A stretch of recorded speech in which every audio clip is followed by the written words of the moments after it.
Hello, everybody, and welcome to episode 77 of the ReelTok Podcast, the Dune episode, baby. Lisa Dune Nagaib. Part 2.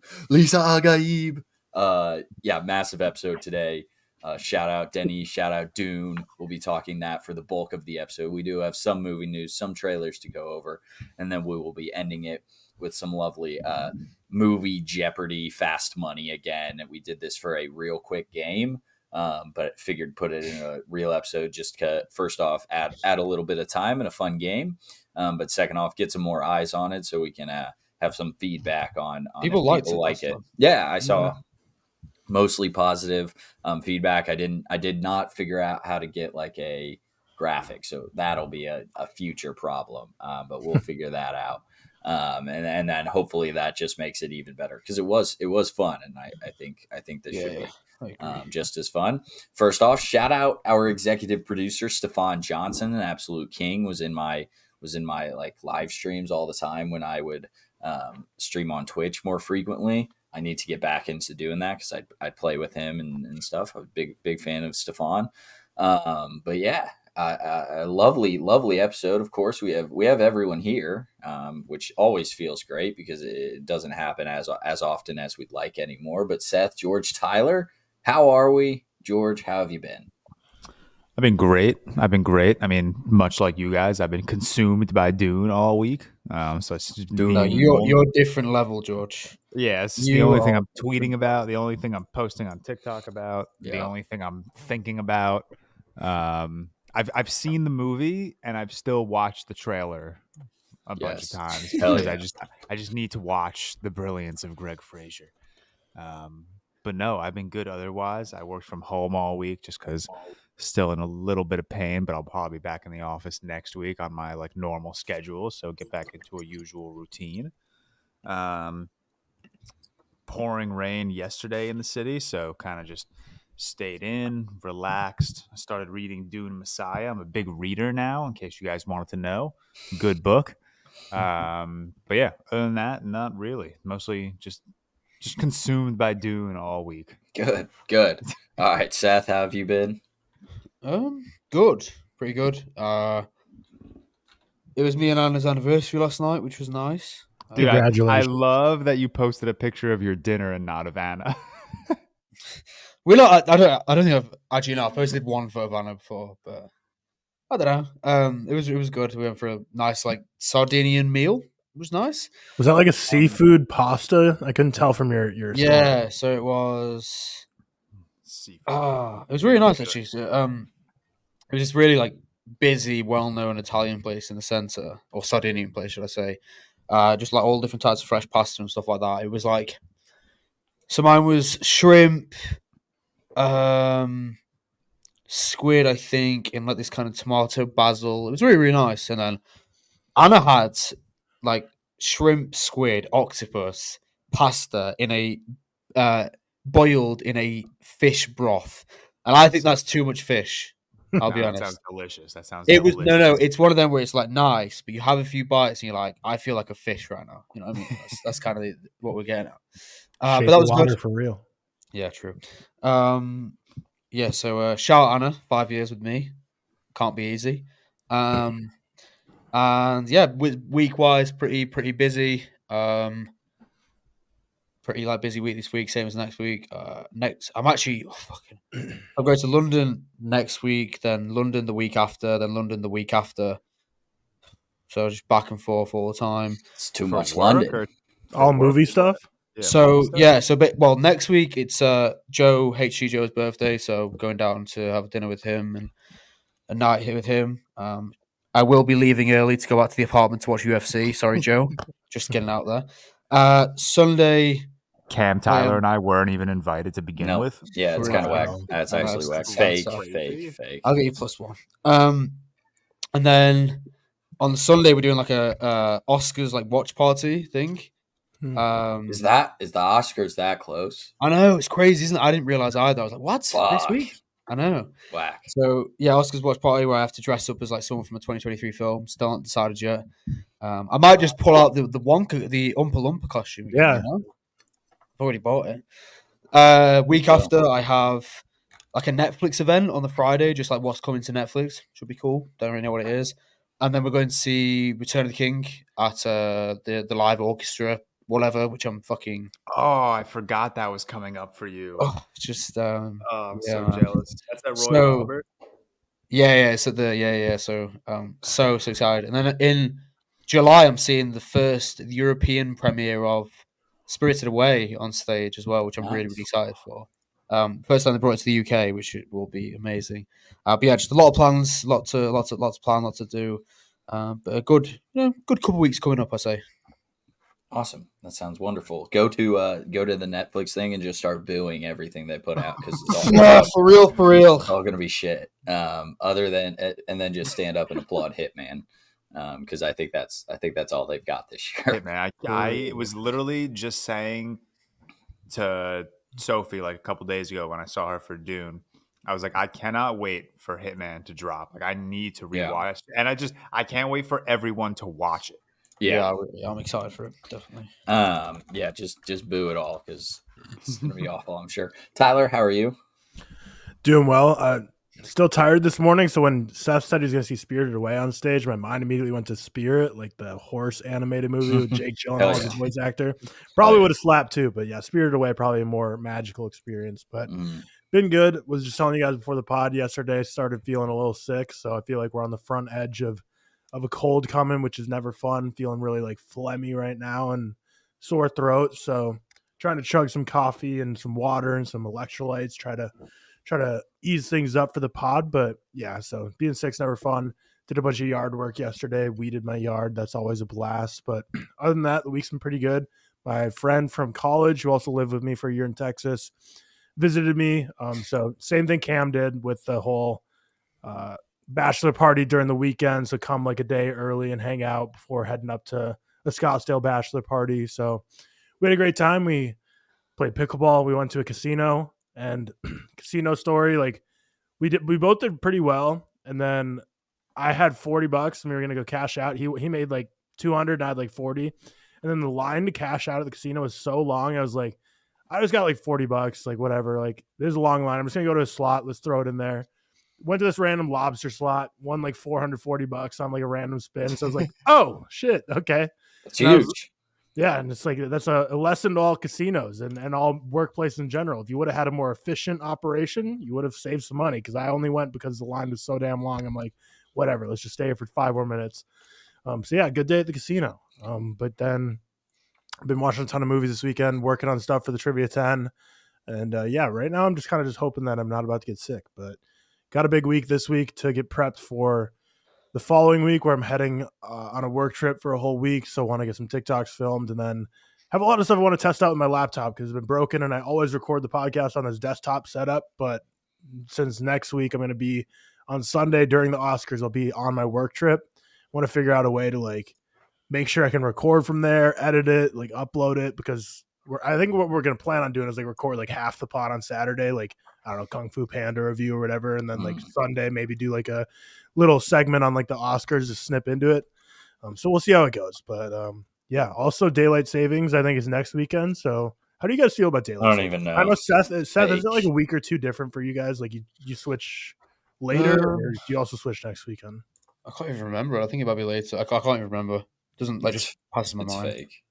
It's fake. Yeah, because we usually start filming these pods at 8 a.m. Eastern, which for me right now is 6 a.m. Eastern. But then next week, since Arizona doesn't change, it'll be 5 a.m. Eastern for me.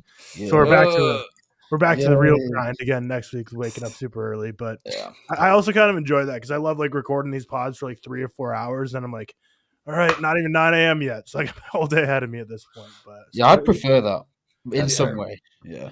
Yeah, but then like days like today where I'm feeling sick, I'm like, I just need to keep the energy up for some Dune talk. But I mean, it's hard to not be excited about Dune. Thank God it's not like, I don't know, trying to be excited about Madam Web or something. But yeah, overall, nothing to complain about this week. Madam Web is peak. It's safe to the MCU. It sounds wonderful. Can't wait for daylight savings and making Tyler wake up even earlier. So sorry about that. But nothing going on for me this week. Very normal week. Next week I got like a weird week of work, so I'll kind of be all over the place. So that won't be as fun, but it'll be all right. Working later, working earlier. It's odd. So I work in a 24-hour business, right? We have, they're called state of the sites. So they're just meetings with like the entire plant, basically. So you have to hit every single shift in some way, and every single department in some way, shape, or form. And I just have to give like a little bit of an update on a project I'm working on.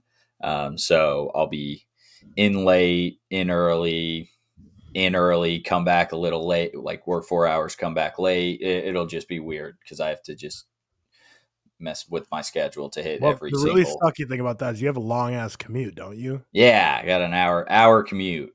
So that won't be the most fun, but it'll be all right. We'll survive. I'll probably take, if I'm going in late, I'll probably take Emma's car, hopefully save a little bit on gas type thing. But so you're going to be making that commute round trip twice a day next week. On some days. I'm hoping not to do it every single day. I really don't. I have not looked at like the meeting schedule to plan my schedule around it. It's just kind of showing up. Comment your favorite podcast down below. Cam's gonna have a lot of car time. I do, dude. I've been real into college basketball podcasts right now. Shout out Sleepers Pod. I like them a lot, and then shout out the Mark Titus Show. Then the Field of 68. I've been grinding college basketball podcasts right now. It's March, everyone. The most important month of the year. More important than Christmas. More important than any summer month. Go March. I'm very amped. Go Boilers. Don't break my heart. But yeah, it's really, really easy week this week. Next week might be a little more difficult, but maybe I'll have more time in the day if we wanted to like I'll be home during the day if we wanted to like record a podcast. I don't know. That there are always opportunities there. But yeah, nothing crazy going on. We'll get right into what we've been watching. Did we ask George? Yeah, he's first. Wow, I'm so lost. Crazy. Nah, fuck you, George. I don't care. Yeah. Seth, what have we been watching? What have I been watching? I don't know. That's what I asked you. I've been doing it. Oh shit! No, I meant to ask everyone how they Dune today. Damn. I knew someone was going to do that. I'm really bummed now. That was like my full intention, is to ask everyone how they're doing today. Now I'm sad. I've been on a bit of a 20s spree, which, you know, classic me, whatever, recently, which has been nice. That sounds fun as fuck. There was one, George, I just think you'd really, really like, and that's not even a joke. It's like a horror fantasy. It was fucking crazy. I watched the Velocipasta. Yeah, I saw that. Why? Because this guy has been commenting on every single video of mine for like 226 days, asking me to watch it. I just want him to go away. So I watched it. It was shit, and now I'm returning back to normal life. Like, it was really... Yeah, it sucks. Yeah, it sucks. It's just good fun. I think it's not good fun. It's not good fun. It made me laugh. It made me laugh. It's so dumb. It made me laugh. It's them running around in those blow up suits. That's funny. Okay, there's one fight scene that's quite funny. Yeah, I watched Rustin. I don't know why, it was the one with Coleman Domingo. It came out last year. Yeah, just like the most bland biopic of actually a really good inspirational story. I swear every biopic just feels the same now. It's just so tedious to sit through. Like, they're all just shit, apart from, like, you know, Oppenheimer, etc. But it's very one in a million that's actually good nowadays. I watched Free Solo, good documentary. Yeah. Great documentary. I don't really like him. He's kind of annoying, to be honest. He really annoyed me throughout. What's his fucking? You know what I mean, the main guy. But it was like, it was amazing. An alt or something. I don't know. Yeah, it is. It was a really, really good dog. Beauty and the Beast. Watched an adaptation of that, which I really, really enjoyed. Couple shorts. That's kind of it. It's been a pretty low week. Gonna catch. I'm gonna make my mum watch. I think she's gonna watch Dune today, the first one, because she hasn't seen it, which is weird. And then I'm gonna go see Dune 2 with her, like, in a couple of days' time. I tweeted this. It's like, this is the first time since like Banshees I've just wanted to take people to see Dune. Yeah, you know, like, just to see their like reactions. It's that sort of film. It's like an event. It really is. I'm with you. So much better than Banshees. Emma together. Shut the fuck up, bitch. But yeah, like this. Yeah, so I'm gonna take my mom. Hopefully, might see it with my dad as well if I can go up to Manchester. But yeah, just pretty low end week in terms of watches. I like it. No, that's all right. Tyler, what have you been watching? Yeah, I've been ticking off a bunch of random stuff this week. So Kung Fu Panda 4 creeping up on us next week already. So I think I'd only seen the first one, but I can't remember. I might have seen 2, probably not 3, but it's been so long ago I can't remember. But watched all 3 of them again to get them logged.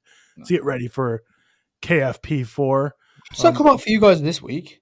Yeah. We've got ages on Friday. I'm really surprised that we don't get that at the same time because it's the sort of film you would expect that we'd get it at the same time, Kung Fu Panda. Yeah, right. We don't get it until 28th of March. Jeez. Yeah. Kind of it would solve that problem, Seth? Move to the US. If you move to New York. No. We kind of have a ton of movies coming out this weekend. We got Kung Fu Panda 4. What else have you got? Some theaters have Love Lies Bleeding, but that's mostly going to be in like major cities. What? Ricky Stanicki coming out on I Prime can't Video. wait for that. What the fuck is Ricky Stanicki? It's that That's John John Cena, Zac Cena. Efron one. Damsel, which is the next Millie Bobby Brown Netflix movie, going to be probably pretty bad. I don't know if it's Netflix actually. That doesn't look that bad, I will say. It looks better than like Wicked, and not to compare, but I don't think it looks that bad. Yeah, that's fair. But Wicked looks like a 1-star. And then True. Imaginary, the horror movie, which I keep conflating with If, like the IF. I do. Because I was like, because I saw Imaginary like just in text All the form, time. like coming out this weekend. I'm like, oh wow, that's already coming out this weekend. So I like threw it on my watch list. Then I went to like look at tickets. I was like, oh, it's that like horror movie, which I don't know, probably equally excited for. But I was like, I feel like it's less of a need to watch than. Isn't it Blumhouse? Yeah. Yeah, and it looks like the most Blumhouse movie ever, which is meant to be derogatory. Then I looks like a Blumhouse movie. Parentheses derogatory. Yeah, derogatory. Derogatory. Watched the 2 Scooby-Doo movies from the 2002 2000. What did you rate them, Tyler? Scooby-Doo, just the 2002 one, 3-star. Scooby-Doo 2 Monsters Unleashed, 3.5. That's the craziest, worst Cam Walsh take ever, by the way. They're just not very Scooby-Doo good. 2 at 1.5 is They're terrible. just not very good. I liked them as a kid. Great. I liked them a lot as a kid. And 1.5 points just for You saying you don't? If you watch Scooby-Doo 2 now, you don't enjoy it? I don't believe you. I just don't like it as much. I'm sorry. It's just not. If I could go back in time and tell my kid self watching Scooby-Doo 2 and be like, the man who wrote this movie is about to be in charge of all the DC heroes, I'd be like, I'm living in the best timeline of this universe. James Gunn. James Gunn. Really? Yeah, I'd be like, my younger self would be like, I'm in the best possible timeline of this multiverse. Wow, This guy's gonna get to write superhero movies. Yeah. Wow. Watch Mamma Mia 2 again. Don't know if you guys have heard of it. It's Mamma Mia 2 or 1? Or Mamma Mia 1, sorry. Yeah, That's 2 the is better better. one. No. 2 is so See, much the thing better. about 2 that I can't stand is they did the casting of the younger guys so badly. Because like when you watch Mamma Mia 1, it shows like a flashback of what they look like, and then in the second one, they're just like losers and don't look anything like what they set them That's up to just be so in the not true. No, but They're in the they're first one, good-looking when people. they show the flashbacks, it's the actual like older actors just wearing like but 70s what? Yeah, but stuff. like Pierce Brosnan's like a punk rocker, and then the guy who's like Yeah. younger is not that at all. He's like a loser.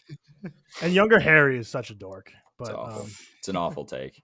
no, Mamma Mia 2 is clearly worse than Mamma Mia 1, and that's not even a debate. It's Correct. an awful take. No. Lily James actually solos everyone she so does much. solo. She's great, but everything else just doesn't hit. Cher, I mean, she's great, but her it's so weird at this grandma. Yeah, That's Cher, I so don't weird. care for. I'll be When she comes in, I'm like, what are we doing here? Is this a Cher concert now?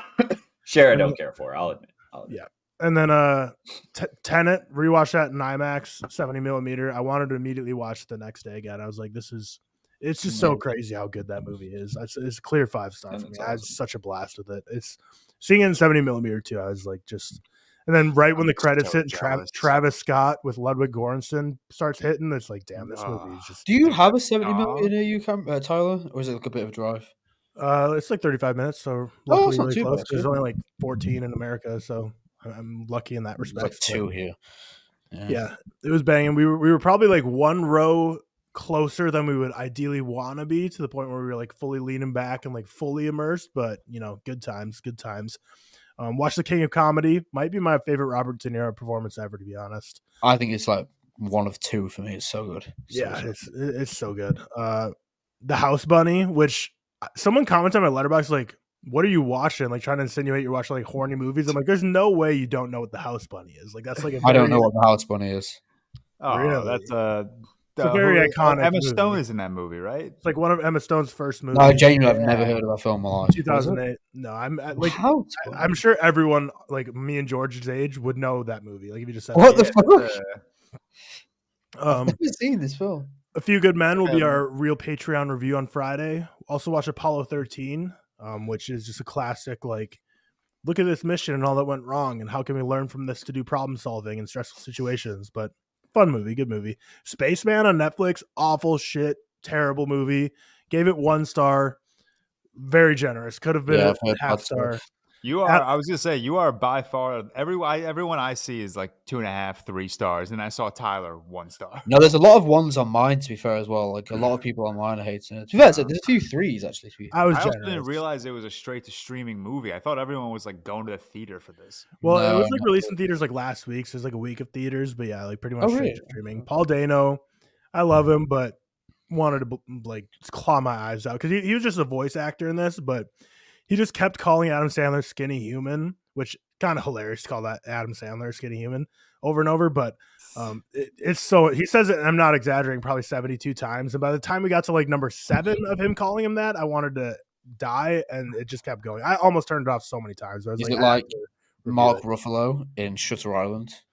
No, it's worse. It's worse. It's just Adam Sandler, it's just Adam and Carrie Mulligan's in it. And like, why? Like, why do you tie her up with this project? She's like nothing in this movie. She's I don't know, just bad movie. Lisa Frankenstein, I didn't like as much as most people did, but I still had a good time with it. But I love that Cole Sprouse never talks because I don't really like him. And I was like, oh, nice. I think I remember George mentioning that when he reviewed it, that he doesn't really talk. And I forgot about it, but I was like, yeah, great. That's like 4 words at the end. Yeah. Which very, very smart directorial choice by Zelda Williams. And then Orion in the Dark. So, I watched The King of Comedy this week, and everyone's like, Joker's a rip off the King of Comedy and Taxi Driver, which I can definitely see where that would come from. Whereas Orion in the Dark is like even more egregious with being a rip off of Inside Out. I was watching, I was like, this is literally just, they're just remaking Inside Out for Netflix. Like, what are we doing here? There's the same exact concept, same exact story beats. I mean, it was a cute story and the animation was cool, so I didn't hate it by any stretch of the imagination. I just felt very, very unoriginal. And lastly, last night watched Short Term 12 with Brie Larson, Lakeith Stanfield, by Daniel Destin Creighton, who ended up directing Shang-Chi. But just a lot of these great actors that are working today in one of their earliest projects in 2013. Brutal watch, just devastating, depressing, but very, very good. That's what I've been watching. Oh, 4.2. I don't even know what that is. Interesting. Yeah, really good. What? Daniel Destin Creighton's directorial debut. Short Term 12. Good movie. I don't know that. I should watch that. I don't know. That might be Lakeith Stanfield's. That's got some high ratings on my mutuals as well. Like crazy. And Rami Malek's in it, and like in a very early role too. It's just a lot of these actors. Oh shit! Yeah, like, Caitlin David, whatever fucking name. Well. So there's just so many actors that are still working today that like I feel like it was Lakeith Stanfield's first role, but I might be crazy. It was probably one of his early ones anyway, 2013. Yep, it was his feature debut, Short Term 12. He's great. He's great at everything. That is true. Haunted Mansion, I don't know. He was, to be fair, he was still okay. Okay. Yeah. Bad movie. Yeah, terrible film. Who hasn't gone yet? Cam's not here yet. Look at ping pong. George. Yeah. Rewatched Spider-Verse, Across the Spider-Verse yesterday. I swear that movie, it's getting better and better every time I watch it. I love Across the Spider-Verse. I still like Into the Spider-Verse more. What were the results of your poll? Because I prefer Into. It was like 56 to 44 for Across the Spider. For Across, interesting. Yeah, so it was pretty close. I finally got around to the Iron Claw. I'm getting ripped on left and right. How? You get the 4 stars, which is crazy. Dude, I'm getting shredded. I think it's because I called it cry porn, which I'm standing by that.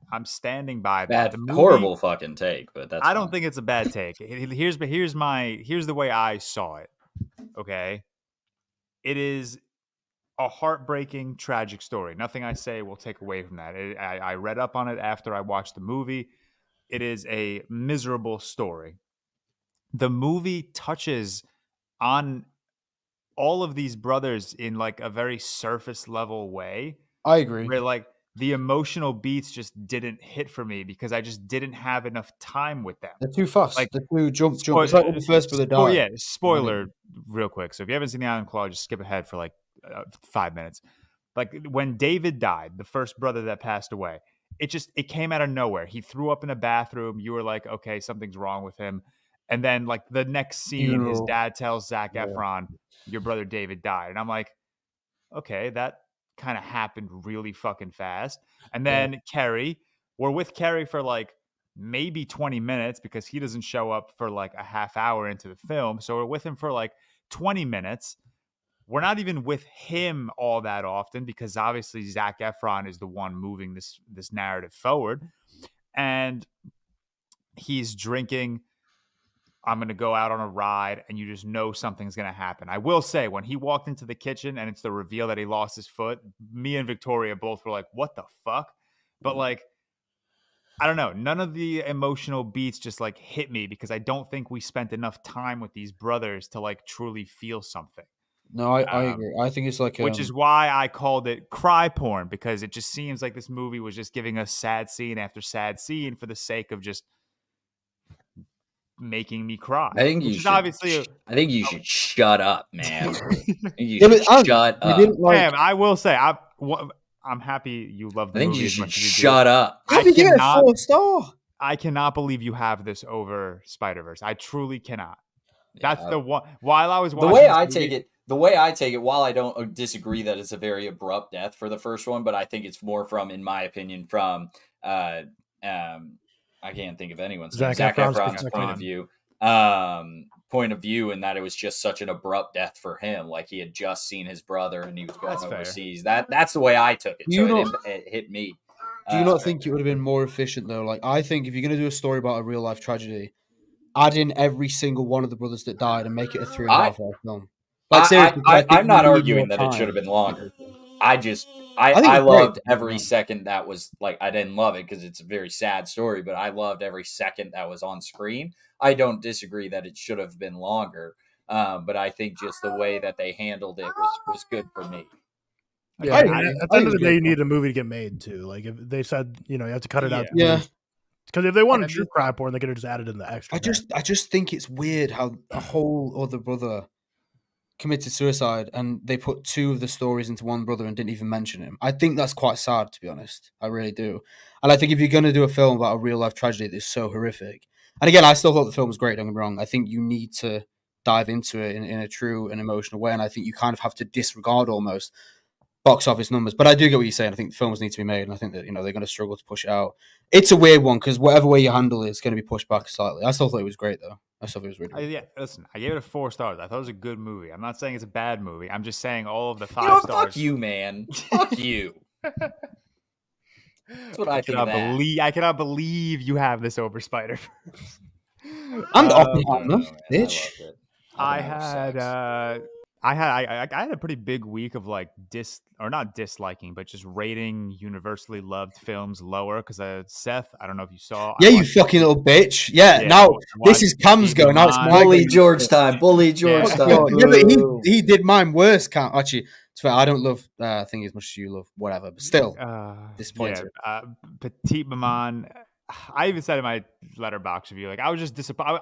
I was disappointed in myself that I didn't love this movie because I really get it, especially because I love Portrait of a Lady on Fire. So I was like, okay, like there's gonna be the same like directorial beats. Like maybe I'll really love Petite Maman. All of my mutuals across the board, 4.5, 5 stars. The entire time I'm watching this movie, I'm sitting there and I'm like, I don't care about anything going on. Nothing. I think there's no part of this movie that like attracted me. I think it's a mood piece. I think that any given day you can like it or not like it. I get it. Yeah, I mean, I'm gonna give it another chance. I really am. I don't get it, man. Fuck you. This is how you handle it. With class. That's how you handle it. But yeah, I don't know. Petite Maman is honestly same thing with Iron Claw. It just didn't affect me or impact me the way I had expected. Like Did you cry? No, not at all. I didn't shed a single tear watching Iron Claw. I did at the end. The only reaction the movie got out of me. Fuck you, man. The only reaction the Iron Claw got out of me, which I said earlier, was when Jeremy Allen White walks into the kitchen and it's revealed that he lost his foot. That was the only. Both me and Victoria, we like straightened up. We were like, "Oh my god, what the fuck?" Because it came out of nowhere. For me, it was the final scene where it's like everyone's crying, like looking at his kids. That kind of that was sad too. It was definitely sad. I'm not saying it's. I stopped paying attention for 10 seconds, and now I feel like a glitch in the Matrix happened. Then we just like reverse time 3 minutes. I'm like, oh whoa, we're back in Ironclaw talk. I was like, what's going on? You. All right, let's move on. I watched the Hercules movie, the Dwayne Johnson one, because I was curious with all the Rebecca Ferguson stuff going around, and I realized I had never seen it. Bad movie. Dwayne Johnson, as jacked and as big as he can be, he's not the right casting for Hercules. I would literally rather see like Seth or Sammy J. Reacts in that role. Yeah. Or Cam or Tyler. Yeah. I'm big. What about Brett Goldstein? Because isn't he like the Hercules of the MCU now? Who? Oh, yeah. Wow. I forgot about that tease, the end of Love and Thunder. That's not happening. Men in Black, rewatch. Love that movie. Ghostbusters. The first one? Men in Black? Yeah, first Men in Black. This was hard. So good. So here's the weird thing. I had Ghostbusters logged on Letterboxd, but I never had a rating for it. And I watched the movie the other day, and I kept thinking to myself, I don't remember any of this. Like, I swear, I don't think I've ever watched Ghostbusters. I was surprised to see it was the first watch. I would assume. Yeah, I think it's one of those where it was just like, when I was going through Letterboxd quickly when I first got it, I was like, oh, I've had to have seen Ghostbusters at some point. It's a New York film as well. Yeah, exactly. And then as I was watching the movie, I was like, all of this is brand new. I don't remember none of this is familiar. So we'll call it a first watch. I watched Kindergarten Cop with Arnold Schwarzenegger, which is actually pretty fun. Way more fun, way less annoying than I had anticipated. Popped in my 13th log of the Batman. Love that movie. 13th. Fucking hell. Baby. 13th, baby. Is that number one in your Letterboxd stats? Yeah, it's number one. It has to be, surely. Yeah, I think that's one. Dune's 3. No, second. Across the Spider-Verse is 2 with 9, and I think Dune Part 1. Wait, Across the Spider-Verse you've seen 9 times already? I thought your rewatch this week was like number 3. Yeah. What the fuck? I mean, I could tell you right now. Hold on. Now I'm curious. You've seen Across Spider-Verse. It came out in like what, June? You've seen it 9 times? Bro, when the Batman released on Max, I watched it probably 4 times in 2 days. That is, you are the rewatch guy. Across the Spider-Verse is great. I got it. Yeah, no one disagrees with that guy. I got the Batman at 13 watches, Across the Spider-Verse at 9 watches, Dune and Mad Max Fury Road at 8 watches, and then Into the Spider-Verse and La La Land at 7 watches. Mate, your rewatches are I have like Banshees at 8, and then it's like 6, 4, and then it's 3. So I'd be rewatching. Dude, have you ever seen Nalbus's rewatches? He's rewatched House like 37 times. Yes, it's every time he posts that screenshot, I like my jaw drops. Well, have you seen Sammy? I'm pretty sure Sammy's watched Spider-Man 2 like 20 times. Yeah, now. Sammy's watched Spider-Man. He's on Spider-Man 2 constantly. Yeah. Seth, I also watched Shame, another Bergman film. Which nice. Didn't even see that. Yeah. I liked it. I don't think I loved it as much as like you love it. I watched this. I watched Shame the day after I saw Dune Part 2, and I texted one of my friends, and I was like, watching a Bergman right now, and it's simply not a Denis movie, so I don't know. Which I thought was funny. Sorry, I love Shame. It's so good. And that's it. Did you like it more than No, Persona? I think I like Persona better. Okay, interesting. Yeah, I think I like Persona better than Shame. And then I watched Sorority Row, and then I watched Ridley Scott's Legend, which is an old 80s film starring Tom Cruise. Not really my thing. It was very like practical effect fantasy. It just kind of came off very corny. The face, the devil, the weird devil dude. I haven't seen that. But yeah, that's about it for me. I'm making sure I didn't miss anything. Yeah, didn't miss anything. That's it. Dune Part 2 a couple times, but that's it. That was my life. Hell yeah. I watched nothing of importance outside of Dune Part 2. I watched it 3 times. You did? I saw some of your logs this week. You watched a few good things. Oh, I watched Ex Machina. Big fan of it. What's up, George? I was going to say, I also you. I started watching... All right, I'm gonna give Ironclaw 5 stars. No, we're good. I started watching Abbott Elementary, some TV talk. I don't know. Yeah, Abbott's good, funny. I Good like fun. Abbott. Good movie. Yeah. Good show. It's the closest we've gotten to like a good sitcom, I feel like, in the last I 10 think so. years. Thanks, bud. I like it. If you haven't noticed, we have a guest today. Lisan Al-Gaib is on the pod today. But yeah, watch Dune Part 2 3 times because it's so good. And like just me and like how little time I have to get to the movie theater, just seeing that thing multiple times is insane.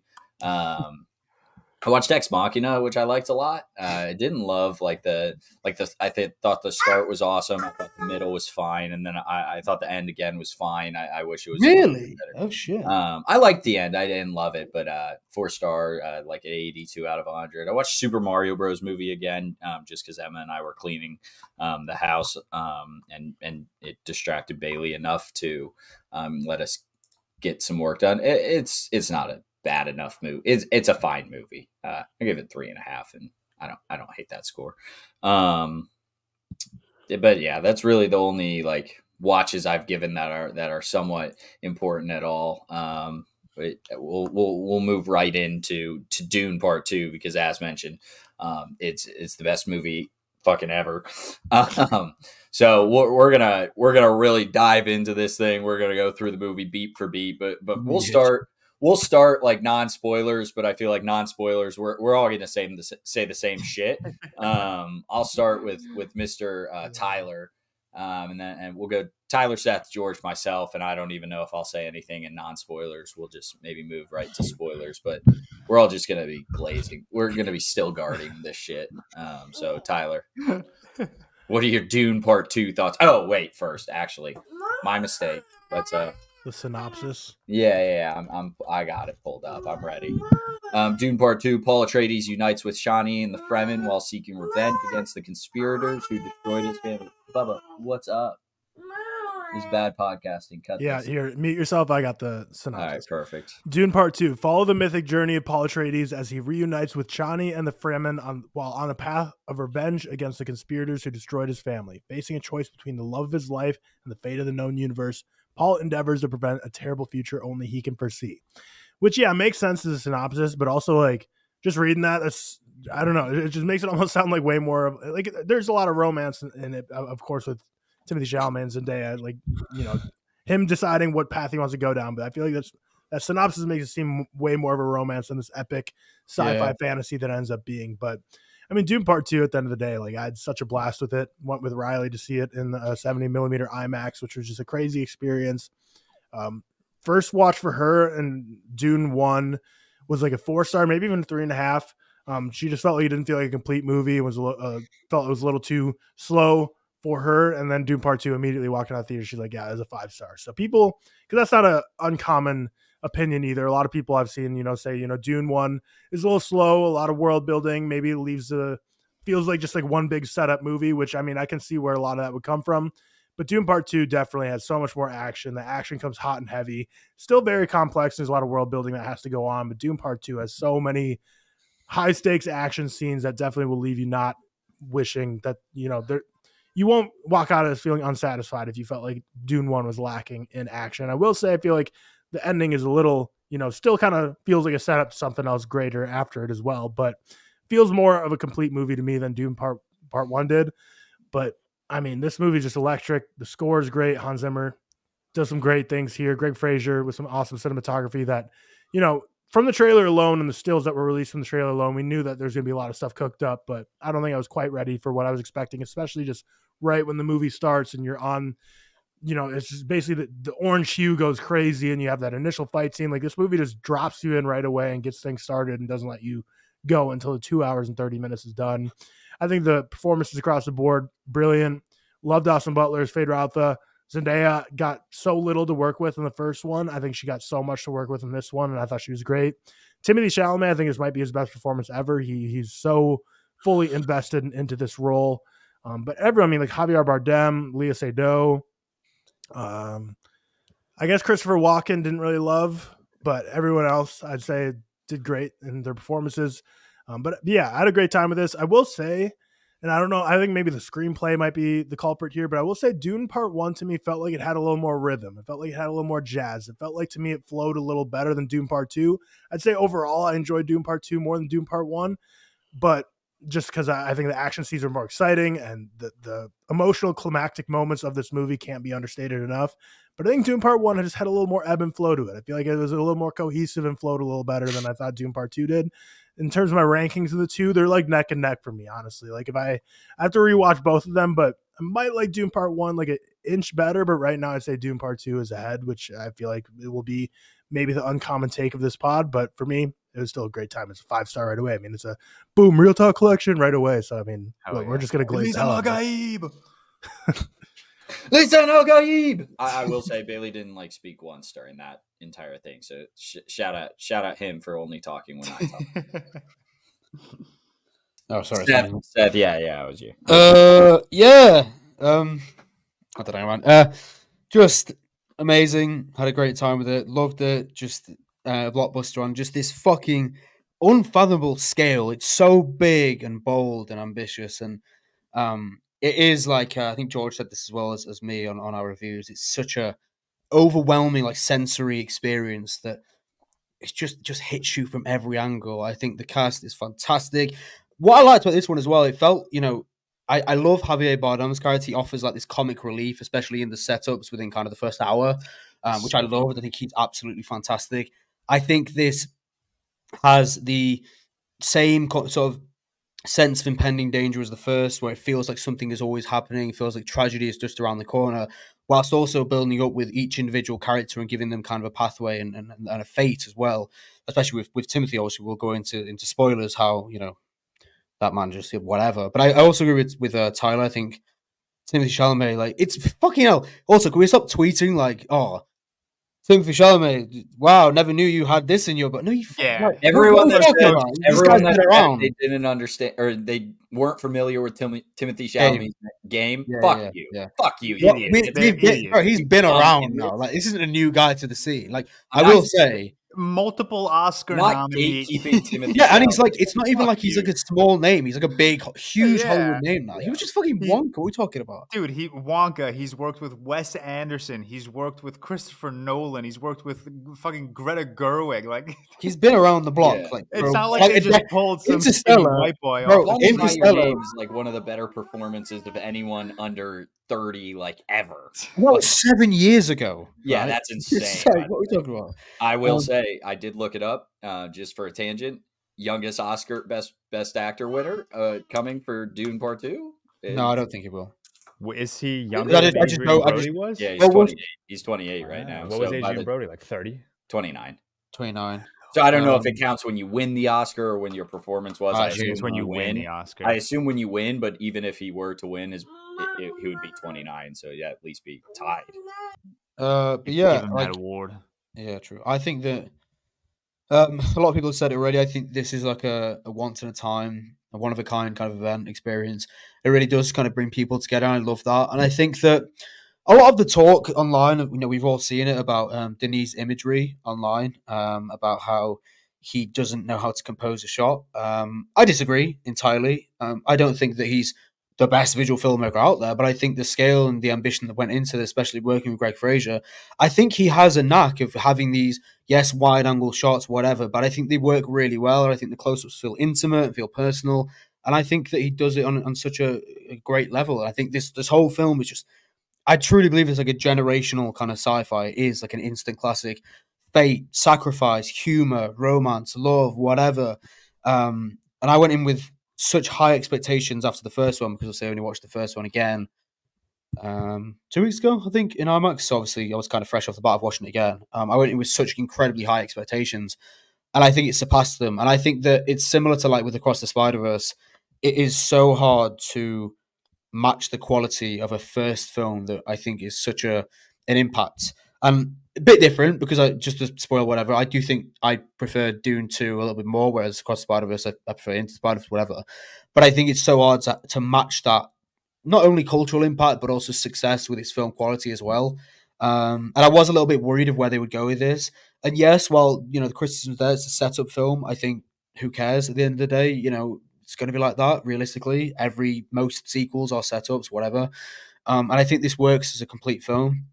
I also think that the only criticism I have, I actually think it could have been a little bit longer. And obviously, we all want it to be longer because, well, the fuck wouldn't you? It's fucking good. But I feel like there's a few moments, and I think Doug said this as well. Whilst I disagree with some of Doug's points, this one I will agree with. There's a few moments where I think just hold it a little bit more, like the Leah Seydoux, whatever, and Austin Butler scene, which obviously I'm sure we'll speak about. Just a couple things here and there where it kind of jumps, but it didn't really hinder my experience at all, because I still give this a 5. I absolutely loved it.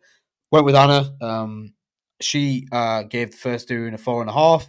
She gave this one a 5. This is like the first time ever we've both watched something and given it like a 5 or whatever. So just both loved it. Both came out of the cinema just absolutely adoring it. There was one guy whose phone rang twice in front of me, and he got shouted at by like everyone. It was quite funny. But I thought his phone rang at first, and I thought it was part of the score. And I was like, this is fucking weird. Why is, like, I thought it was like a really weird score because I couldn't hear it properly. And then some guy next to me was just like, Jessica. Is her name Jessica? Rebecca Ferguson's character. Is her name Jessica? Lady Jessica? Lady Jessica, yeah. She would do the voice, right? So the guy next to me kept just laughing at everything. He kept going like, she would do the voice. And he'd go, ha, what's funny, you fucking idiot? And I just look at him, and eventually I just looked at him, giving this stern look. And he quieted down a bit, you know. But yeah, me and Anna just both loved it. I'm going to go and take my mum this week because it's just one that I want everyone to see. It's one that I think bring people together. I think it is just the epic scale blockbuster, and I think it works on every level. And to spoil as well, I also think this is obviously Denis' best film, because I thought, we spoke about it last week. I think this is Denis' best. The Dunes 1 and 2. But yeah, great. 5 out of 5. Fucking good. Yeah, good film. What can I say? You know, good film. Yeah, good film for sure. I won't harp on like my thoughts too much because it's pretty much everything Tyler and Seth said, and we should get into spoilers because I'm just really in the mood to talk about spoilers. But yeah, this is I have this as Denis' best film too. And if you know how much I love Arrival, you guys know that that's a big claim. I even have it. I did a collaborative ranking on TikTok of Nolan and Denis movies. I don't know if you guys saw, and I had Dune Part 2 at number 1 above The Dark Knight.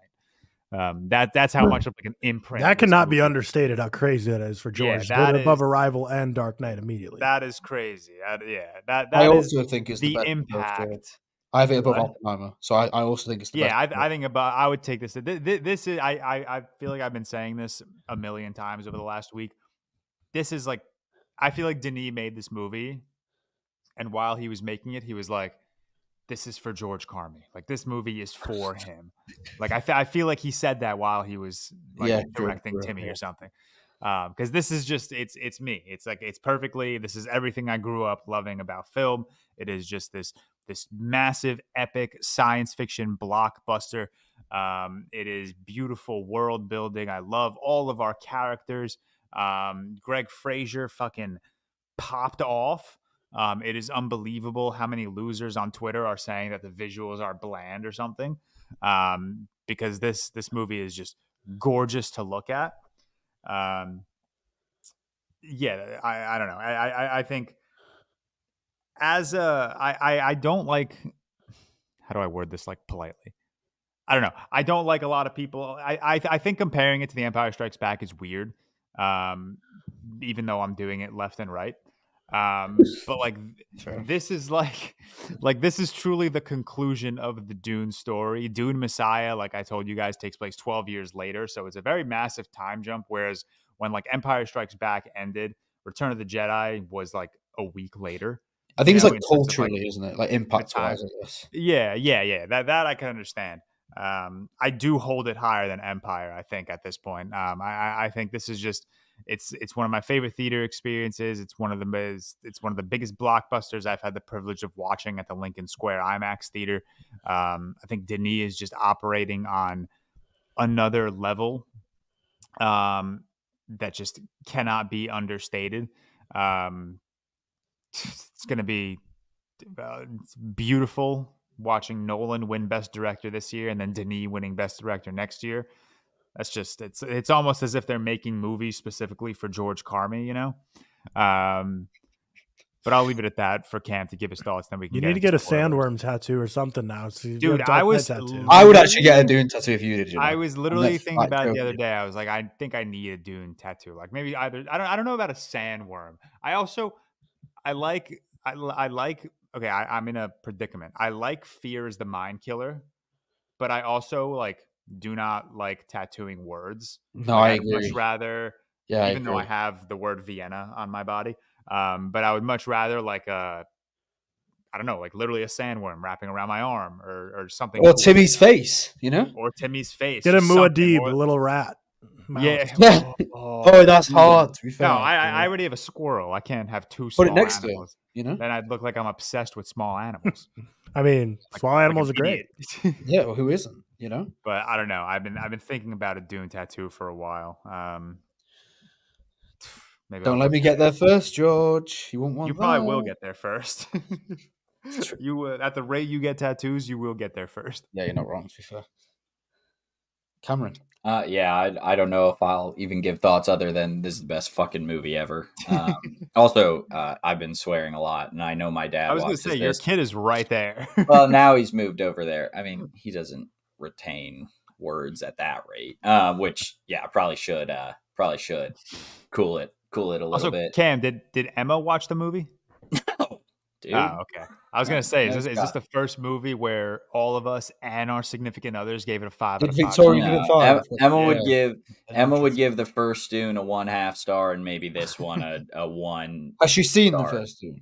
No. Well, she fell asleep halfway through, and then woke up. Great, we were watching it in the theater, and she fell asleep.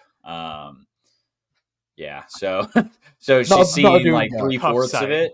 Yeah, I don't take Emma to movies. Emma doesn't want to go to movies. She doesn't like movies. So other than like she likes her like 10 movies that she likes, but she doesn't like going to the theater. She'll see like 1 or 2 a year with me. But no, she will not watch Dune Part 2. I told her to, and I think she'd love it. But I don't know what to say. 100 out of 100. We'll get into spoilers just because I feel we can really dive into this one and sink our teeth into it. So the beautiful thing about this is Mr. Tyler Whitmore always has timestamps and everything. So if you have not seen Dune Part 2 yet and you don't want to be spoiled on anything, please feel free to skip ahead. We got a lot of stuff coming up after it. Yeah, you skip ahead, like it, come back later, do all that sort of thing. The movie opens up with a nice monologue from Princess Rulon.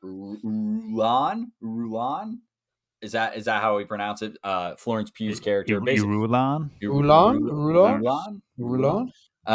Florence Pugh's character, who's the daughter of the Emperor, played by Christopher Walken. She basically is giving kind of a rundown on what happens in Dune 1. And I'll be honest, I hear that like at the very start of like kind of like a recap of what happened in Dune 1. I'm like, I don't know about this. I don't love when you get a second I agree with you, Cam. Yeah. I hate that. I kind of hate when you get a second movie and it recaps the first. I understand it for like a viewer point that's not like someone who goes back and rewatches these things religiously. But yeah, I kind of don't love it. So I was a little like, ugh, kind of to start, but she gives her spiel. We get introduced to the Emperor, Christopher Walken, who Tyler mentioned like he didn't love. I don't think he has enough screen time to like truly detach from the movie, but or detract from the movie, I should say. But I don't think he's the best cast person in this movie by any means. But yeah, Christopher Walken's character basically ordered the Harkonnens to commit that exile of the execution of the Atreides family. She's going over that, and then he's truly hurt by that and everything. He saw Duke Leto Atreides as a brother. Fast forward a little bit into the actual opening scene of the movie, or what I would consider like the real opening scene of the movie, which we can talk about, is Timothée Chalamet with the Fremen. Paul Atreides with the Fremen as the Harkonnens are kind of attacking them, looking for them in the deep desert. And this might be one of the most like insanely cool openings I think I've ever seen in a movie. I don't know how you guys feel about it, but as soon as this thing hit, everything after it is just bang, bang, bang. It's like perfect. Like he wakes up from his dream, right? Zendaya and crew are with him. They look over the sand dune. and there's the Harkonnen. I don't even know what to call them. Harkonnen like goons. Do you know what those suits are called? Those things? I actually don't know what this is called. No, I don't know what they're not still suits, but they're whatever the Harkonnen suits are.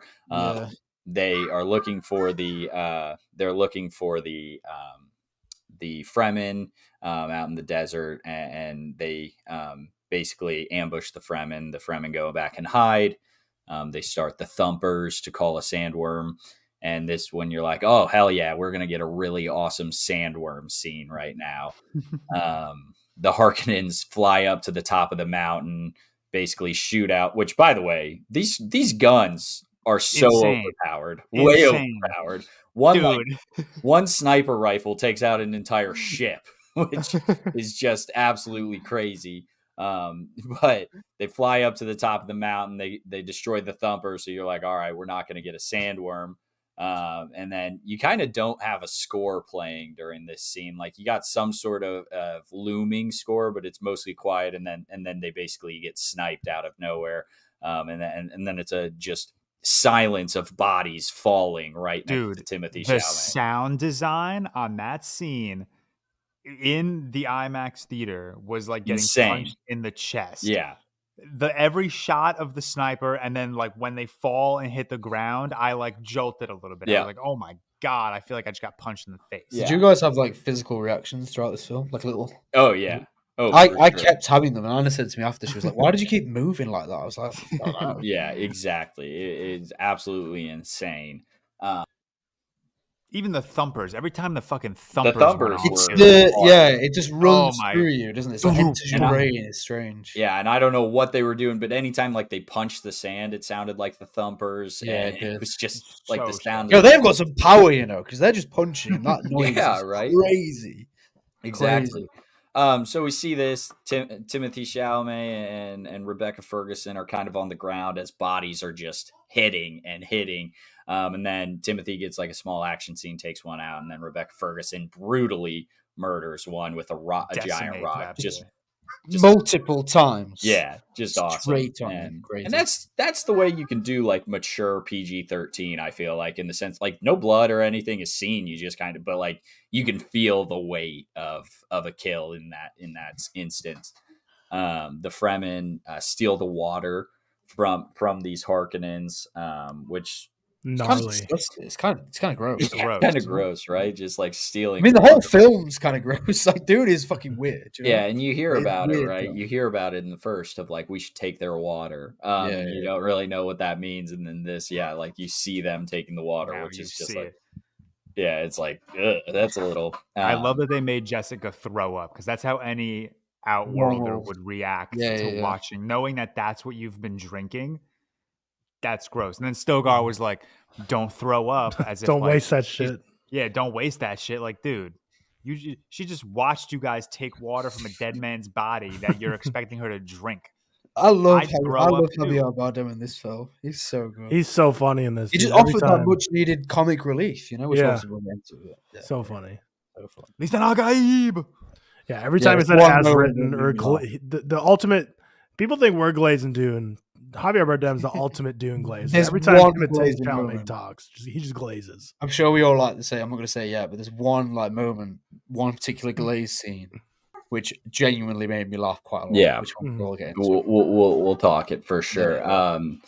So then I believe after this is when they travel back to the Fremen like camp post or wherever it is. Siege Tabor, I believe. The siege. Siege what? Tabr? Tabr. I think I could be wrong. So they travel to this, to their siege. And basically we see Rebecca Ferguson and Timothy Chalamet kind of looking like outcasts in this, because again, some people find him to be the Messiah. What's up, hon? What you looking for? The ball? I threw it back. Sorry. So they get to the siege. Timothy Chalamet and Rebecca Ferguson, Paul and Jessica are basically outcasts. Some people think he's the Messiah. Some people think he's like a false prophet. And this entire movie is basically that question. Is he the Messiah? Is he just a random person? and you have two groups of thought, right? And it's a very religious movie in the sense that if the Messiah came down, like, would people just like follow him blindly, or would people question it? Zendaya's character Chani is in the group of people that kind of question it, don't believe in it. Stilgar being the absolute glazed monster that he is, fully Stilgar and Co. Stilgar and Co. Yeah, of course. Just glazing him, saying like everything he does is as written in the prophecy. Lisan al Gaib, just yelling that as much as possible. So Stilgar walks Jessica around the siege. Shows her the water of life, shows her the water of all of their fallen, and basically a holy temple where they take every single Fremen that's ever died and put their water in there. I understand the religion aspect of it, but your people are dying of thirst. There's a lot of water here, man. It is cool. Like, I think it's needed that they have like this intertwining almost conflict between the two sides, like the skeptics and the optimists. And that's kind of cool. And I think it's needed within this environment as well. Yeah. I think it works really, really well. And especially kind of, like I said before, not only on an emotional level, but the kind of interactions between them were genuinely quite funny as well, which I think is really, really good. But I do like that, how they had both sides of the story. We've seen it a lot, and it's a very common thing that people use in film, especially with like kind of a religious and faith aspect there. But it also just works on a level, especially with what we see to come with Timothée Chalamet's character, especially. It's a massive, massive thing. Yeah, totally. And then this is where Stilgar kind of explains that Lady Jessica needs to become the Reverend Mother of the Fremen, because in the prophecy, the Reverend Mother of Lisan al Gaib, or the mother of Lisan al Gaib is the Reverend Mother. So she becomes that, has to drink, quote, the water of crazy reaction, crazy scene. Rebecca Ferguson absolutely kills it. It looks like her eyes are about to burst from her face during this like ritual scene. It's obviously revealed, like, we knew she has a daughter, right? You see a lot of shots from like the womb. Just off, kind of cool. I like it. Maybe it was a little. Like it was interesting. It was just, I kind of liked it as well. But it was something like on surface level. If I just said like we see a lot of shots of a baby in a womb, you'd be like, what the fuck? But I think it works. Of what's her name? Do you know? Aaliyah. Thank you. Aaliyah. Who is played by Anya Taylor-Joy in this, or Anya Taylor-Joy. Big reveal later in the movie, but also Variety spoiled it like 3 weeks ago. So, and she was at the premiere and stuff as well. Yeah, the Mexico City premiere. Imagine. Yeah, I don't know. But that's spoiled, so that's awesome. And then this is like a bad thing. And I've read up on it because I didn't understand why it was such a bad thing. But the Reverend Mother basically obtains all knowledge of every single Reverend Mother that's ever came before. So you have like thousands of centuries of like knowledge on pain and like wisdom and everything. But now that's also been transferred to this fetus, and that's kind of the big thing. So I didn't understand that at first. Had to look it up. But the previous Reverend Mother who's dying is basically like, you idiots. Crazy. In the trailer, how did none of us clock on that's her voice? When she says at the end. I thought it was. I just assumed it was Jessica's voice. I heard of. If you listen to it, it's like that is so Anya Taylor-Joy. At the end of the trailer,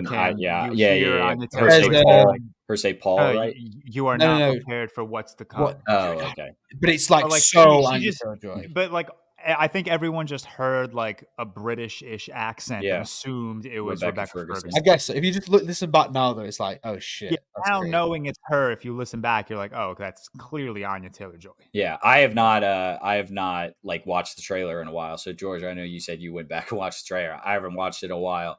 I'll have to rewatch that and see if I pick up on it. But definitely like kind of assumed it was Lady Jessica, Rebecca Ferguson, in this. And then so she becomes the Reverend Mother, and again you have half the camp saying like this is written in the prophecy, which by the way the prophecy was written by the Bene Gesserit people.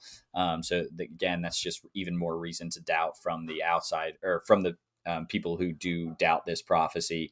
It's like her people wrote this, so like they very easily could have wrote all of this to benefit Bene Gesserit, because as Timothée Chalamet's Paul character explains, she is trained in ways of like avoiding poison, or I forget how how it's explained. Yeah, poison transmutation. They like train themselves to survive poison, Survive, and that's what this water of life is, right? And this may be the scene you're talking about, Seth, where he's like, I don't want to be the Messiah. I don't want to be Lisan Al Gaib. I want to be a member of your group. And then Stilgar's like, so humble, like Stilgar's like, oh, he doesn't want to do it. As it was written, as it was written. Stilgar. That shit was funny. I just find it so like I think that's such an accomplishment that in such a dark mass, especially around that scene, we can have this kind of comic relief. And I think that's so important in blockbusters. It goes understated a lot because you had it in Star Wars, you have it in Lord of the Rings. It's always a thing, especially in the setups in the early periods and first third of the film. And I think in this especially works really, really well because there was many funny moments with Javier Bardem's character, who I didn't realize would be like that so much. Yeah. You know, judging off the first one, I didn't realize he would have this kind of personality. No, totally. Yeah, totally. Yeah. And there's another scene like following this where another prophecy part is that Paul the Messiah, Muad'Dib, will be able to like survive in the desert as a Fremen would. And so Stilgar's basically telling him what to do, and he's like, watch out for the voices or whatever. They're literally demons. And he's like cracking jokes about that. He's like, ooh. And yeah, again, like it's a very serious movie, but they manage to work in these jokes at the start of it. And then it becomes much more serious, obviously. But at the start, you feel it's a little more lighthearted and everything. And they're Stilgar's cracking jokes, and it's actually quite funny. It's needed. You need to see relationships between the Fremen, between the people. Like, of course, you need to see it as a community and where he fits in. Yeah, and I think that makes it's so much more important to see that, and then see obviously what we come to find with Timothy and Rebecca Ferguson's character at the end, and kind of what it becomes. Mm-hmm. You need to see this community and how it builds and how it lives on a day-to-day basis. Yeah, I think Javier Bardem is just like the perfect guy. Exactly. In that scene of Paul surviving in the desert, we get him connecting with Zendaya's Chani character a little bit more. She kind of teaches him still walking a little bit as he's not doing it right, or he's a little off, basically. But they connect a little bit. And by the way, they just have fantastic chemistry. They're so good together. So good They're together. Really good together. Tom Holland shaking his boots right now. No, but they genuinely were like amazing. And I think that's impressive given the fact that they had probably 15 minutes, maybe less than, of on-screen like time together. Maybe it was like 5 minutes of on-screen time together, but their chemistry is unmatched in this thing. So we move on a little bit.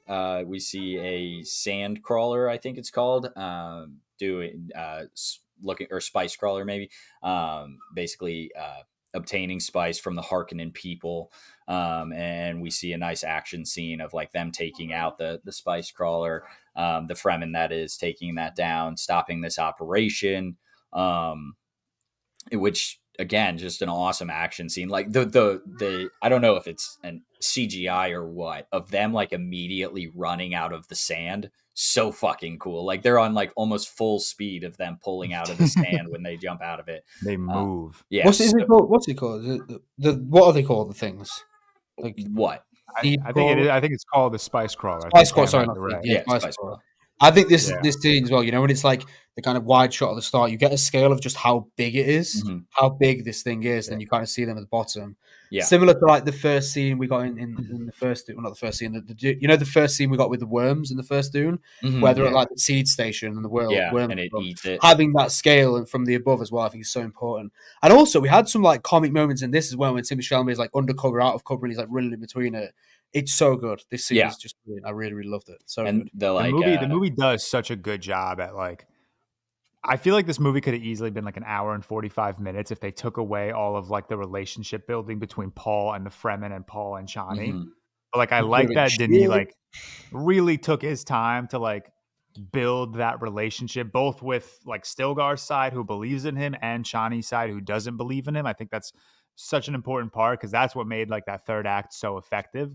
And it's like, it's the small scenes like this, like you said, Seth, the scale is crazy on this movie. And we haven't seen scale like it in a long time. This is such a weird comparison, but I saw someone screenshot the new Godzilla X Kong movie. Yeah. And Which hell yeah, by the way. Yeah, hell yeah. But two, they basically screenshotted the scene of like Godzilla and Kong running side by side. There's no and scale. They wrote, there's no You scale. can't, Godzilla and Kong look like they're 5 feet tall. Mm-hmm.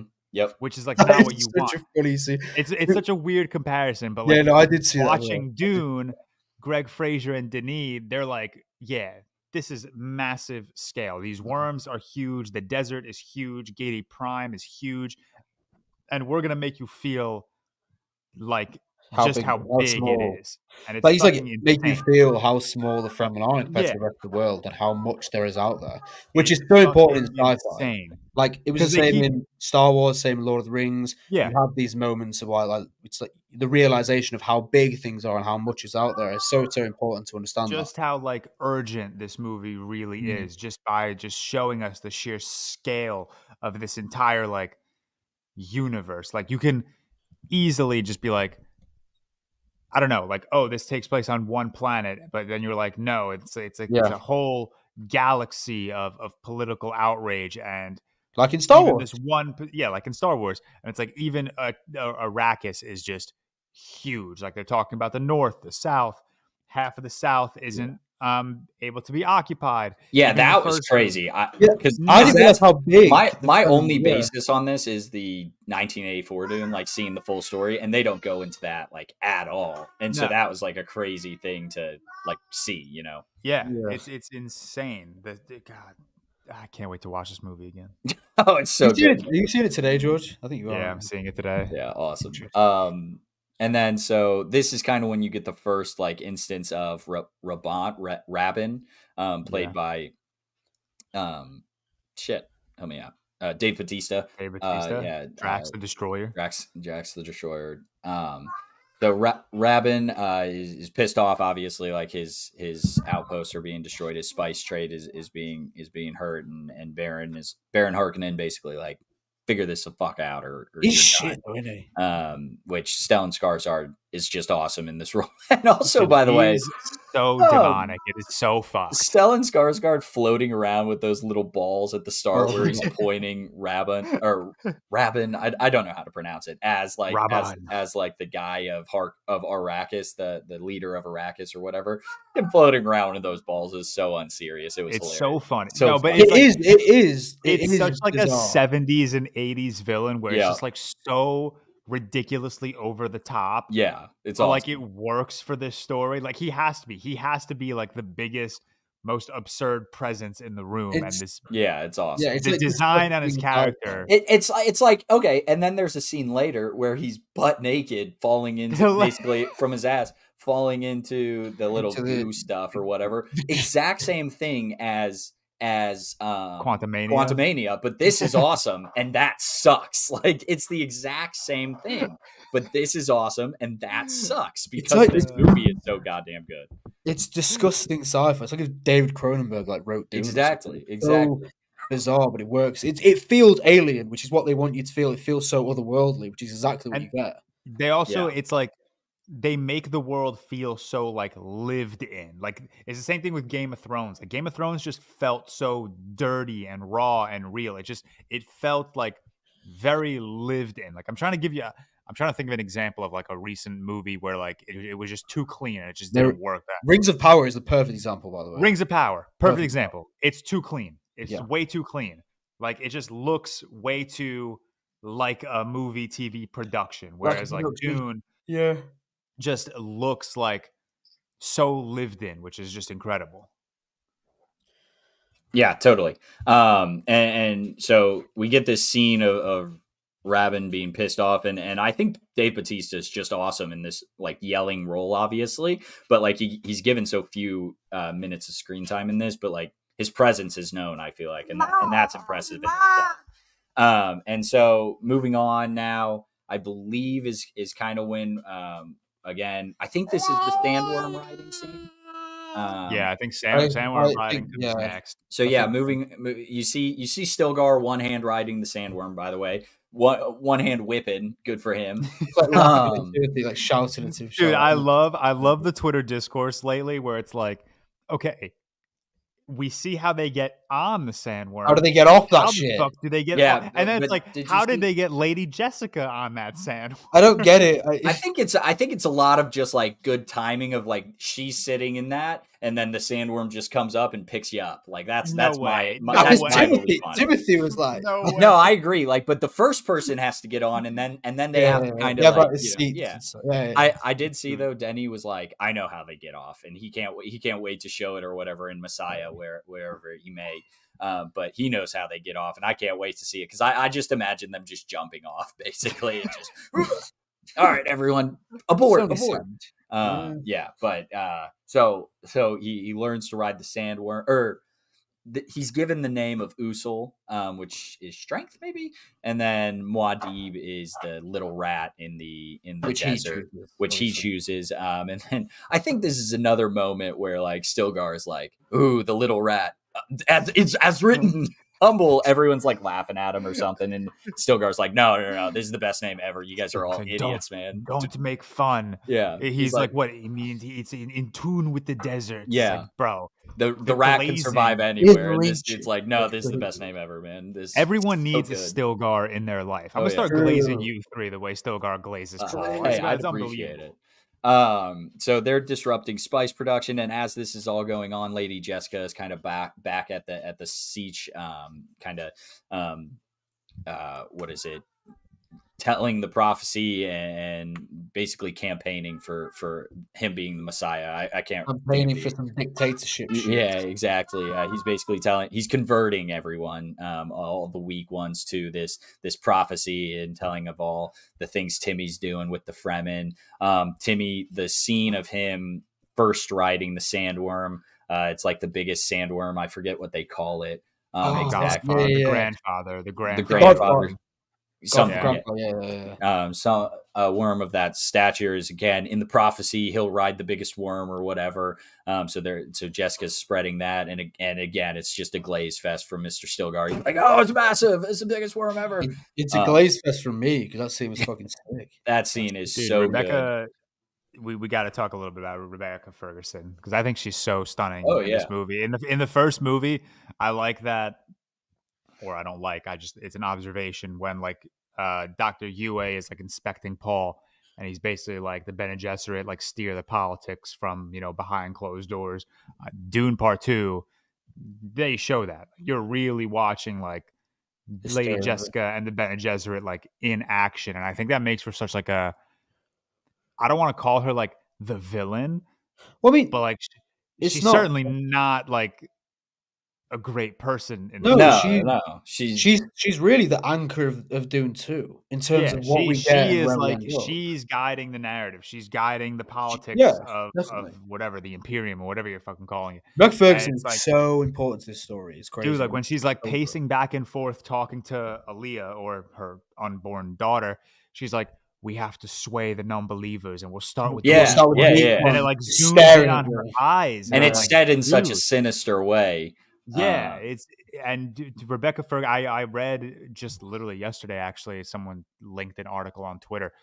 Rebecca Ferguson turned down this role like 4 times. Wow, she turned down this role several times, but Denis was like, "No, I need you. Like, I need you." And then even I read also, me too, Denny.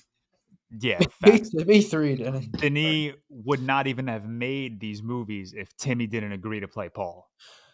Timothée Chalamet, from what I know, I haven't read the book, is like the perfect Paul again. There's no one in the world that plays Paul better than Timmy. He does. Really, I don't think there's anyone position as well. Dude, he has the look and the stature, but also even in this movie, you see it. Paul goes from like such like a, or we'll say from the time of the Battle of Arrakeen in the first movie throughout the rest of Dune 2, he goes from like just this innocent little prince, this little baby boy, all the way to a scene where he's walking towards Raban with his cloak. Yeah, insane. And he's not like that big of a person by any means. No, like he's not physically like. That's what I think like the brilliance of Timmy comes in. Like I don't think anyone of his size could like make himself look so that intimidating. Like everything he's doing, like the quivering of his lips, the way his eyes are like kind of shut. The way he walks, I'm glazing the fuck out of Timmy. I'm still going. No, right dude, now. he's no. I'm with you. He's amazing. There was one scene where Timmy's standing like sideways to the camera though. Oh, Riley mentioned that when we were walking out of the theater. Riley was like, yep. "Yeah, that scene where he stands side, like she's like,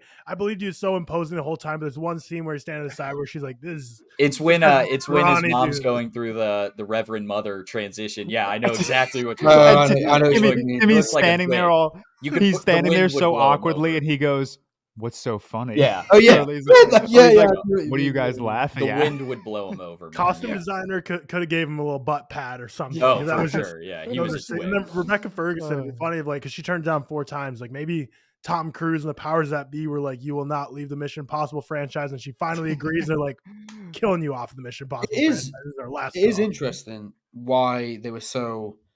Or why Denis was so adamant on getting Rebecca Ferguson in? I mean, what had she done before? I'm trying to think. Mission Impossible, like she's done a lot. Dr. Sleep, Mission Impossible. Sleep, yeah. She's in. The Greatest Showman. Dr. Sleep wouldn't have been out yet, anyway. I don't think.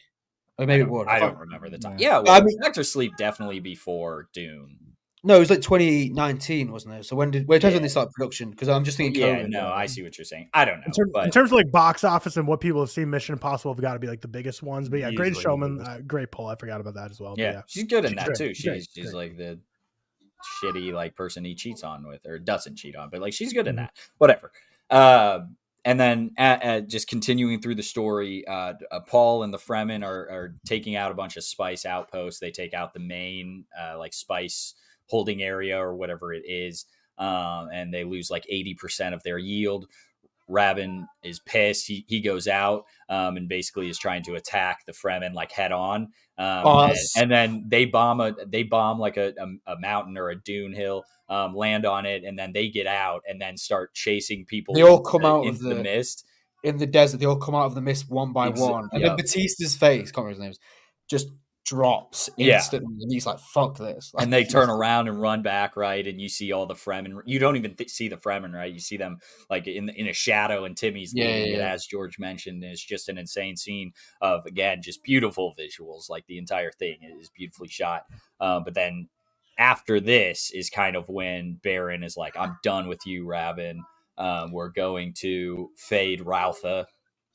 If I pronounce that correct, which you get probably the best looking scene in this movie on the planet of Austin Butler's Fade Rautha in this arena where he basically has to kill. It's his birthday. He has to kill 3 House of Atreides members. They're all supposed to be drugged, right? And it's basically it's a show. It's not a. It's a gimmick. It's a gimmick. Yeah, it's a show. It's not an actual fight.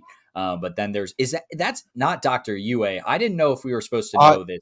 I thought it was Dr. Yue at first. Dr. Yue died. He died. Yue dies. Yeah. The Baron snapped his neck in the first movie. Yeah, I should mention, or cut his throat. I forget who this is. I don't know if it was like a fighting trainer. I don't know if we were supposed to know.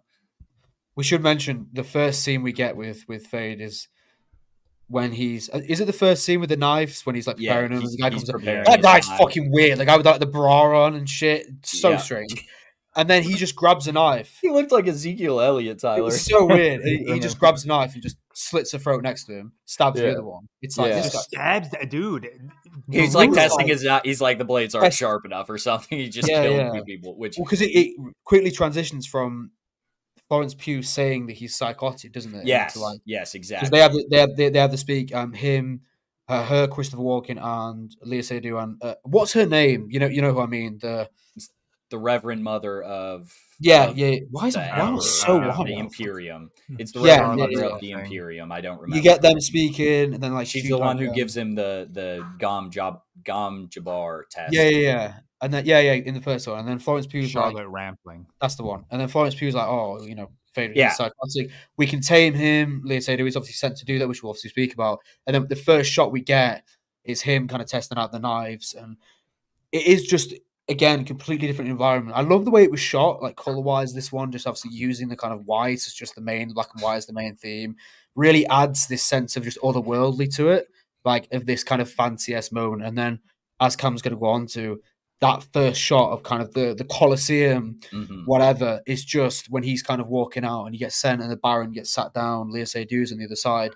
the scale of this is insane. Like completely insane. Like really, really crazy. You understand why they're so white, and just no like skin pigmentation at all, and they're all the bald like people. And Austin Butler, he had to put on weight for this. I don't know exactly how much. He looks massive. Oh my God, thing, he's like huge. Shredded out of his mind. So good for him. And his few moments. So Austin Butler is kind of the big talk of like, is he one of the best villains of all time? He certainly is an amazing villain in my point. I don't think he had enough screen time to make him like one of the best, but those moments where he is on screen, he's incredible, and he like transcends this. Like some people are like saying they heard the Elvis voice come out a little bit. I didn't get that. I feel like I heard it a bit. As you felt, I didn't hear it at all. Yeah, I don't think I did. This is Austin Butler's voice at this point. No, yeah, I agree. Conflating with Elvis. I agree. Yeah, but also this is why Oscars need to be early in the year, because I had people in my comments saying like, "Sorry, Robert Downey Jr., but Austin Butler deserves the Oscar this year for supporting actor." I'm like, this is. The nominees were released like 2 months ago, guys. And this is next year. Like the Oscar, the amount of people that were saying that he's going to take the Oscar from Robert Downey Jr. are just kind of crazy. Yeah, and I think he should be nominated. I loved him because I think he's fantastic. I mean, we haven't gotten 90% of the movies of this year. Everything we've gotten is shit so far in 2024. So this is without a doubt like leading every Oscars thing for now. Yeah, so we'll see when it's winning every category. Yeah, we'll see what we get here coming up. But his moments in this, like he's just menacing and he's insane, and it's very classic. Like he has the shield on, which by the way, these shields suck. Like they don't stop anything. I don't think they stop high velocity projectiles. They stop high velocity. But then he turns it off. In the first one, when Duke Leto is shot with that dart or whatever, that I'd consider a high velocity, and it just like kind of slowly penetrates the thing. These things suck. These shields stink. That's my big takeaway. But yeah, he turns it off, and it's the one of the prisoners is not drugged. So he's still got like one leg though, to be fair. Yeah, he's still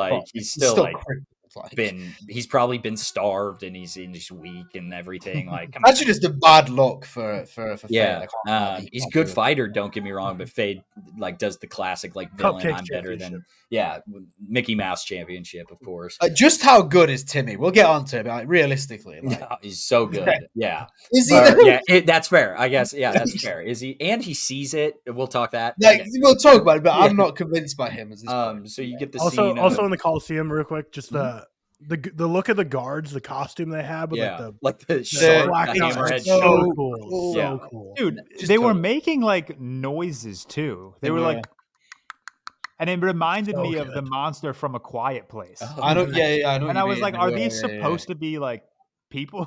Mm-hmm. Well, it's just you never know.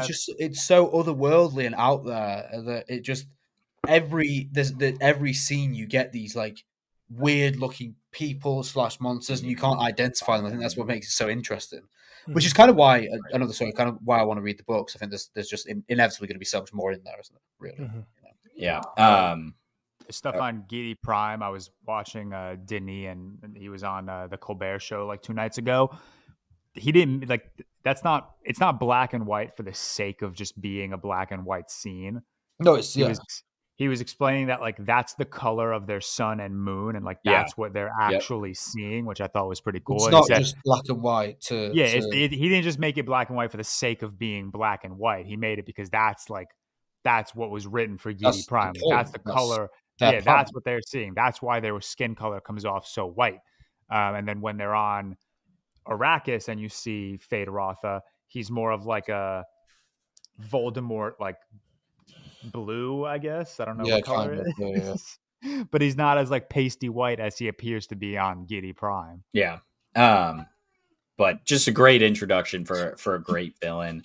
Then we have Léa Seydoux's character, who is another Bene Gesserit on Giddy Prime.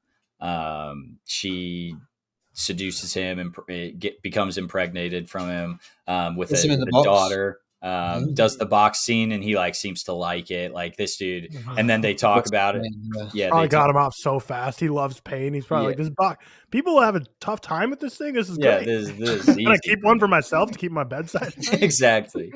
But they talk about him, and they're like, he's very easily seduced by pain and pleasure, or whatever it is. And that's kind of the whole thing about the Dune, is that one of the new Bene Gesserits is supposed to bear a child with a high-ranking house, have a daughter, and then that daughter's son is supposed to be the Messiah. But instead, Rebecca Ferguson has a son. So I think that's why like the Reverend Mothers are all pissed at him, right? And so Leah Sedu's character does bear a daughter. But as we fast forward a little bit, what is it? So Faye then gets control, tells Raban to kiss his feet, which is just an awesome scene of Dave Bautista getting shit on. Then we move on. Timmy is reunited with Gurney Halleck, who is love that scene. So good. Love that scene. Awesome. I recognize your step. Yeah, Josh Brolin. I recognize your steps, old man. Awesome. Young pup, whatever. Fantastic. I love Josh Brolin. I think he's so good. So dude, good. He writes some weird behind the scenes. He does, yeah. Those poems were a little sus. Those poems are wild. But yeah, anytime there's a scene where the Fremen emerge out of the sand to start sprinting, and it happens probably 3 times. It's so cool every single time. Just freaking just pop up and run at them, and then obviously they didn't fully attack because they realized they're one and the same. But yeah, that scene's so cool. That whole reuniting scene, awesome. That's like the IMAX trailer they always play before other movies is like just that quick snippet of that scene, and it's so good. Yeah, it was great. It was really, really good. It got me kind of emotional, that scene as well. I'm not sure why. You know, when they just kind of... Josh Brolin looked so earnest, and he's so happy to see him, and it felt so real. Like he's just such a good felt actor. like a father-son kind of reunion, didn't it? It's also like Paul just... not just, but recently lost his entire house except for him psychotic mother. So like now he's got Gurney back. He's got like this sort of mentor back on his side. He's got like something that just reminds him of home. And then the young pup was that's such a good line. That is such a good line. Yeah. Even though you're talking to the Lisan al-Gaib. Yeah, it's crazy. Imagine if Stilgar heard him speak about him like that. It's crazy. Young pup. Do puppies even exist in this universe? We don't no way they know where's young pup coming from? Yeah.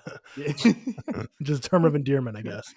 Yeah, actually, what? Yeah, just thinking about that. Sick. Yeah, that's true. Actually. Haven't seen no dogs on Dune. I like that. Gurney kind of has like his own little like. I mean, it's obviously it goes hand in hand with like the larger like story at hand, but like Gurney's got this little side quest going on where like. He just wants revenge on Raban. Like, that's it. That's the only thing he's looking for. And he's not even a man of faith or religion. And he says that, but he's going along with it because that will get him closer to Raban. And the one thing, this is me nitpicking, but like my one thing I would have changed about this movie. I wish that final showdown between Gurney and Raban was longer. It did feel a little bit broad, but I think that's kind of the point, isn't it? Batista's Raban's not really. Yeah, but Raban is kind of a bitch, and Gurney is like obviously he is a bit of a bitch. So it makes sense that like Gurney would just dispose of him really quickly and like get his immediate revenge. But I don't know. I feel like they could have played out that little fight like just a little bit longer. Yeah, potentially. All right, sorry, I had to step away for a sec. I don't know if we jumped around or whatever, but get back to where we were at. Gurney and him reconnect, right? And Gurney's like, I know where your father's nuclear arsenal is, which is a big part of the book. I think a little bit more. One of my buddies who read the book says it's a much bigger thing in the book just because of how important it is that you cannot fire your nuclear arsenal on like populated areas, and that's a big thing in the book. Again, I didn't read it, so I'm not 100% sure, so it's not something that necessarily took away for me. I think from his point of view, it wasn't done as perfectly as it could have been, but so they see that nuclear arsenal, and as they're looking at that, Fade basically bombs the siege tower, bombs the siege, and kills a bunch of people, right? Or injures Stilgar. He's weak. should note we kind of missed it. Beat for beat's hard, but Lady Jessica has gone south, which is basically uninhabitable or it's said to be uninhabitable on Arrakis. So she's gone to the southern half of the planet, which is where a lot of, what do they call them? Believers is the word I can think of, but they're called something else. I can't remember exactly. But basically like people who believe in the prophecy of the Messiah coming. So she's gone south to spread his word and just kind of learn. And this is where you see a cool scene of a baby sandworm like swimming around in this little sand sea. You see how the water of life is produced, which is basically just like the inner like blood maybe of the sandworm. They kill they kill the baby sandworm and extract the water of life, which Rebecca Ferguson drank earlier to become the Reverend Mother. So they bomb the tower. The Harkonnens bomb the siege. She says to the person as well about the if Timothy comes to drink the water, and she does the voice on it and stuff like that. That was a really, really cool scene. You really like that. Anytime they use the voice in this, it felt just so much more powerful, I feel like, than in the first movie, and so much more booming. I don't know. There was the scene in the fucking like chop or whatever in the first film. You know when she used it. When they're her and Timothy have been trapped, have been like and it's like kill him or kill him. That's that whole thing too. Those were really great. But so the big thing about the Reverend Mother's ritual and drinking the water of life is that no man can survive it. Only a Bene Gesserit woman can survive it. So that's the big thing. So they say Paul will die, and she's like, "Let him," with the voice, "Let him try," or whatever. But then, after they bomb that siege, and Paul's been having visions that if he goes south, the whole thing goes south. See what I did there? And basically, a bunch of people die. In his father's name, I believe it is, and he doesn't want to go south, but then he's convinced by Zendaya. They have a moment, and he has visions of Jamis, who he killed in the first movie. Really interesting that like it's like basically seeing visions of like they could have been friends. But then he goes south. That you get an awesome scene of like 10 sandworms riding through the desert. Right. I would have liked to see like kind of the journey south a little bit more. That's a super small nitpick, but it just seems like you see it once of like the giant sand cloud, but you do hear about this place being uninhabitable and all that. And then it seems fairly simple to get there. But I think that's more just for time's sake. You can't do everything right. So the Fremen people and Paul make their way south. Paul immediately goes to this temple, takes the water of life, and basically dies or is dying. And then as written in the prophecy, it's tears from a desert spring is supposed to bring back Timothée Chalamet's Paul character from the dead. And you learned a little earlier in the movie that Zendaya's character is named, I forget exactly what her real name, her fake name is, but translates to desert spring. It translates to desert spring, exactly. So you didn't know this was a part of the prophecy, but then Zendaya's, again, Rebecca Ferguson's character uses the voice on her, makes her give him her tears, so tears of the desert spring, kind of fulfilling the prophecy. Obviously, like she's a part of the prophecy and everything, and she doesn't know that up until this point, or I think she knows she was named after the prophecy, but doesn't really feel like she's fitting into it. And then it kind of comes full circle that she is a part of this prophecy and needs to push it through. And then obviously that saves him. He's now this Muad'Dib, Lisan al-Gaib Messiah character kind of after this, because he sees the past, he sees the future. He basically sees his lineage through everything. And he can see he sees Anya Taylor-Joy, Aaliyah, right? Aaliyah sees her in the future, which I guess in the book, Aaliyah's already born, but in this they kind of take the different route of having her still in Lady Jessica's stomach, or womb, which I think was an interesting choice. Like I didn't have an issue, and is like kind of talking through Lady Jessica, and I think it simplifies it a little bit more. And then this is where you get like the big reveal, right? Of like Timothée Chalamet has seen it all. He's seen his mother's birth and finds that like they're part of the Harkonnen lineage. which we can talk about a little bit because someone DM'd me on Instagram asking why this like changed anything, why this was such a big reveal. And they were wondering like why after this did he become like the Messiah character that he was like always destined to be. And I gathered it more as he became the Messiah character after he started seeing like the past, present, and future in timelines in different ways. And he started seeing everything. And then the Harkonnen story is more like, this is how he knows he's going to have to be more brutal like the Harkonnens because he is in that lineage, and he's going to be like own up to the Messiah because he's part of the Atreides and Harkonnen family. Like he's a part of all these great houses in this universe. And so now he knows like what he's destined for, kind of thing. Do you guys have any insight on that? I think you said it. That's kind of what I would think as well. I think I'm trying to like process. I think it's a valid question, actually. I think it's a good question. I completely agree with Carmi. I think that it kind of comes from the brutality and knowing how he has to reach his inevitable fate of being this, as people on Twitter are calling him, Space Hitler, which is quite a name. But like, I think that I think you described it kind of how I would as well. I think that's kind of because like the question was like, was this just a big reveal to be a big reveal? And I'm sure it's not, and I'm sure it's dove into the Dune in the books more. But that my interpretation of it is it was more like he just knows now, like he's a part of these two great houses in this universe.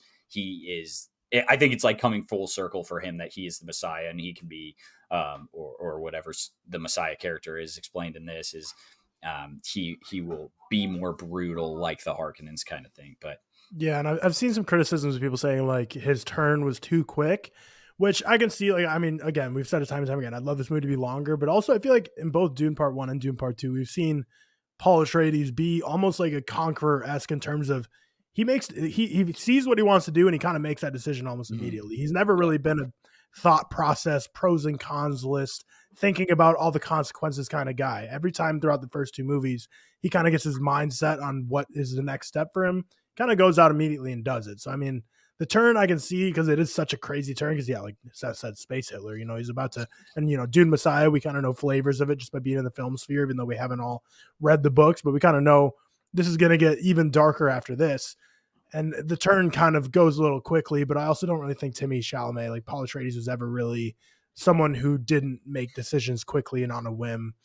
He kind of sees what the next steps are and takes them quickly. But, I mean, it is a big turn. Yeah, maybe fleshing that out a little more of seeing him go from being, someone who not necessarily had good intentions, but went from, questionable intentions to all of a sudden mass genocide intentions might have been better to flesh out a bit. But again, I just don't know about the books, how much they I think that the kind of quick turnaround just comes from Lady Jessica and kind of what we see beforehand. So like we're seeing her transformation, her thought process, and that's kind of turned on Timothée so quickly after he drinks it and stuff. And I think that she is like kind of, again, as we described earlier, the anchor of the story in that all the prophecies is kind of pushed on him so quickly to the point where most characters would kind of have this immediate turnaround when you're seeing kind of the visions, when you understand the process, and when you've got, your mom as well, just speaking about your prophecy all the time. I think it kind of makes sense. But I know what you mean. We could have probably done a little bit more time, but I thought it was done really well. Yeah. The movie also, like, they kind of hint at like the journey that Paul is going to go on at the beginning when Lady Jessica tells him like your father never believed in revenge, and he was like, well, I do, or whatever he says. That kind of like, that tells you like the path he is about to go on, like the journey, like what his intentions are. Obviously, having not, like, if you don't know the story, maybe you don't inherently just compare or attribute that to mass genocide, but you kind of understand like his goal of the movie is to avenge his father, to avenge his family, to get revenge and just slaughter the Harkonnens and the Emperor. He's using, they're using these people, using a colony for their own personal revenge to form an alliance and to form Paul into, his prophecy of being the ruler or whatever. And that's kind of comes down to it. And that's why we know that Paul is not, as we've seen on Twitter over and over again recently, Paul is not the hero of this story. Yeah. Also, right, one other thing, Stoops tweeted yesterday, just to get this out there.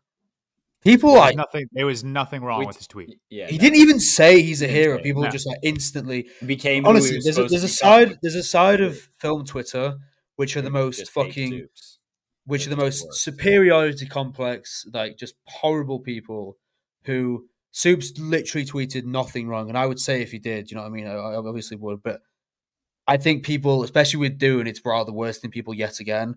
And yes, maybe some people make unneeded comparisons, but I also think just let people be happy. You know, that's the main thing. Let people tweet about what they enjoy. It really pisses me off sometimes. Sorry to go off tangent, but I just, I saw it yesterday. But yeah, as I said, I think that he isn't the hero of this story, and we kind of learn that. And he's using, the Fremen people to build up this, the colony to essentially just get revenge. It's not for their gain; it's for sole purpose. It's for sole gain with him and his mom. Yep. Just people like to be mad online for no reason, but so they're in the South, right?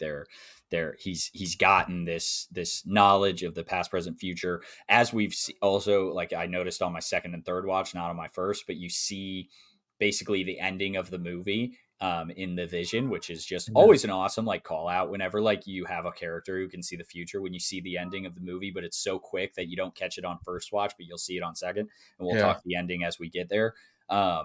Just awesome. Just always awesome. But now we get to the scene.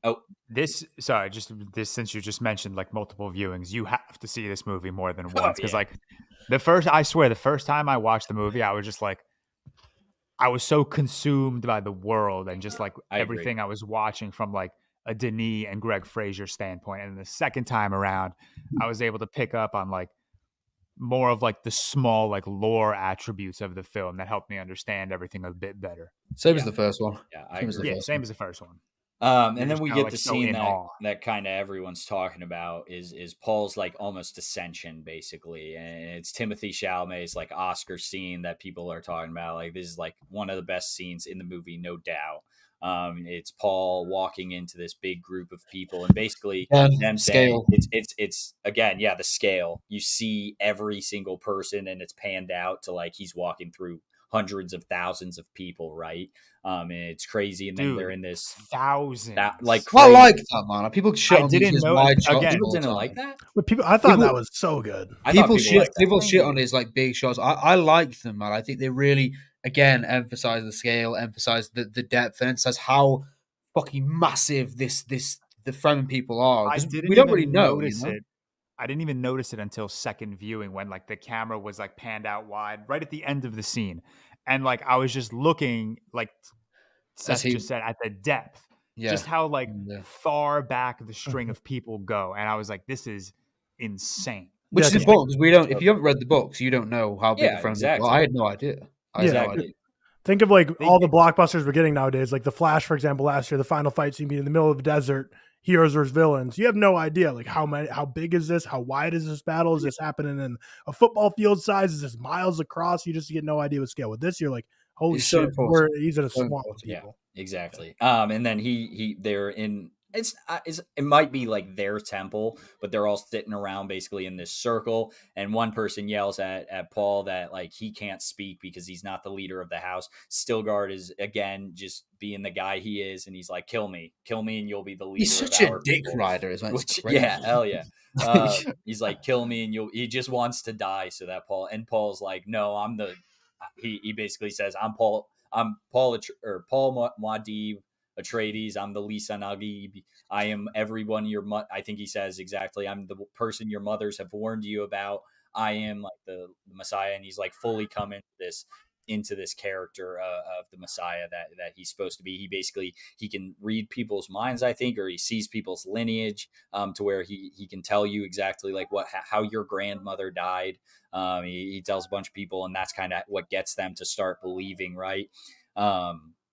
And he's basically converted everyone at this point because he does have that knowledge. Everyone except Chani, Zendaya's character, who, by the way, just absolutely crushes it, I think, in the last. Well, she has that line, doesn't she, in this scene where it's like, prophecy to enslave us, which obviously in the trailer. Yeah. I think Zendaya, I think she's really good. I think she kind of, what we see in this is a lot of like close-up shots of her, and her like, the way she uses her eyes and her accent is just really no, like she's not giving a ton of lines, especially in the end of this, but I think she's does an amazing job.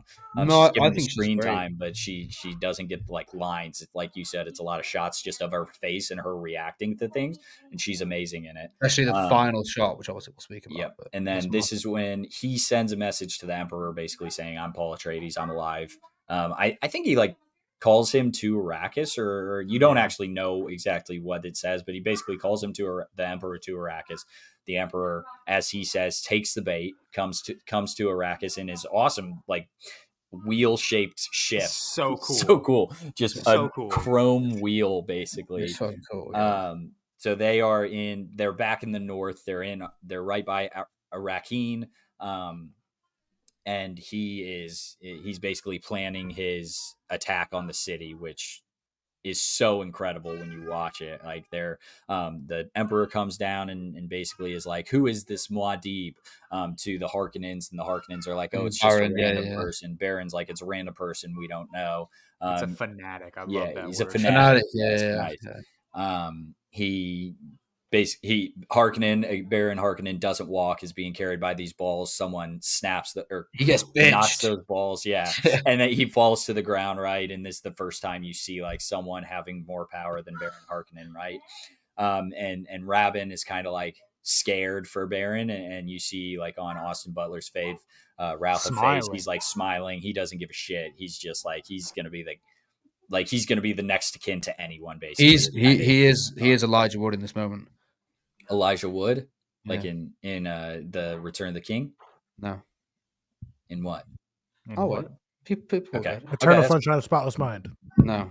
Okay. He is the guy. Spy Kids 3. The dude. He's the guy. The guy. Yeah. Okay. There it is. That's okay, hilarious. There we go. I like that pull. So they have their plan. Right, Gurney Halleck finally gets to use his nuclear warfare that he's been asking for. Basically, this is dire time. Blows up the south wall. There's a storm coming. This south wall is supposed to protect them from the storm. Right, he uses the nukes to blow up the south wall or the south mountains of Arrakeen. Zendaya leads a crew because Zendaya again like doesn't follow Paul, but she will fight with her people of Fremen. Or the Fremen people. And then Paul is leading another group. And again, you get a massive scale of Paul standing up on like a mountain of life, basically from the Lion King. He stands up on this mountain that's looking over these people. And that's where you get the shot of him raising his sword and then all the people like raising their sword and long live the fighters. Just dude, even the shot where they send the nukes, and it's just Paul, and you see, and it's just Paul, and you saw it in the trailer, but like seeing it in IMAX is just insane. And then can't believe we didn't talk about that one shot where Paul is walking right before he gives that great speech in front of the Fremen, where he's walking and it's like blurry, and the fucking worm comes out behind him. Yeah, awesome, insane. I forgot about that worm shot when they're attacking and the two worms come up. It's three. Yeah, it's three. Yeah, two on each side and then one in the middle. Yeah, you see that, and like I saw like the book image of it, and it's like a beat for beat. Like you see the scale, which is insane. Do you know when they, not to compare things again, but you know when that scene happens and they kind of collide and it's kind of real after each other, and you really see the scale and the environment and kind of the location.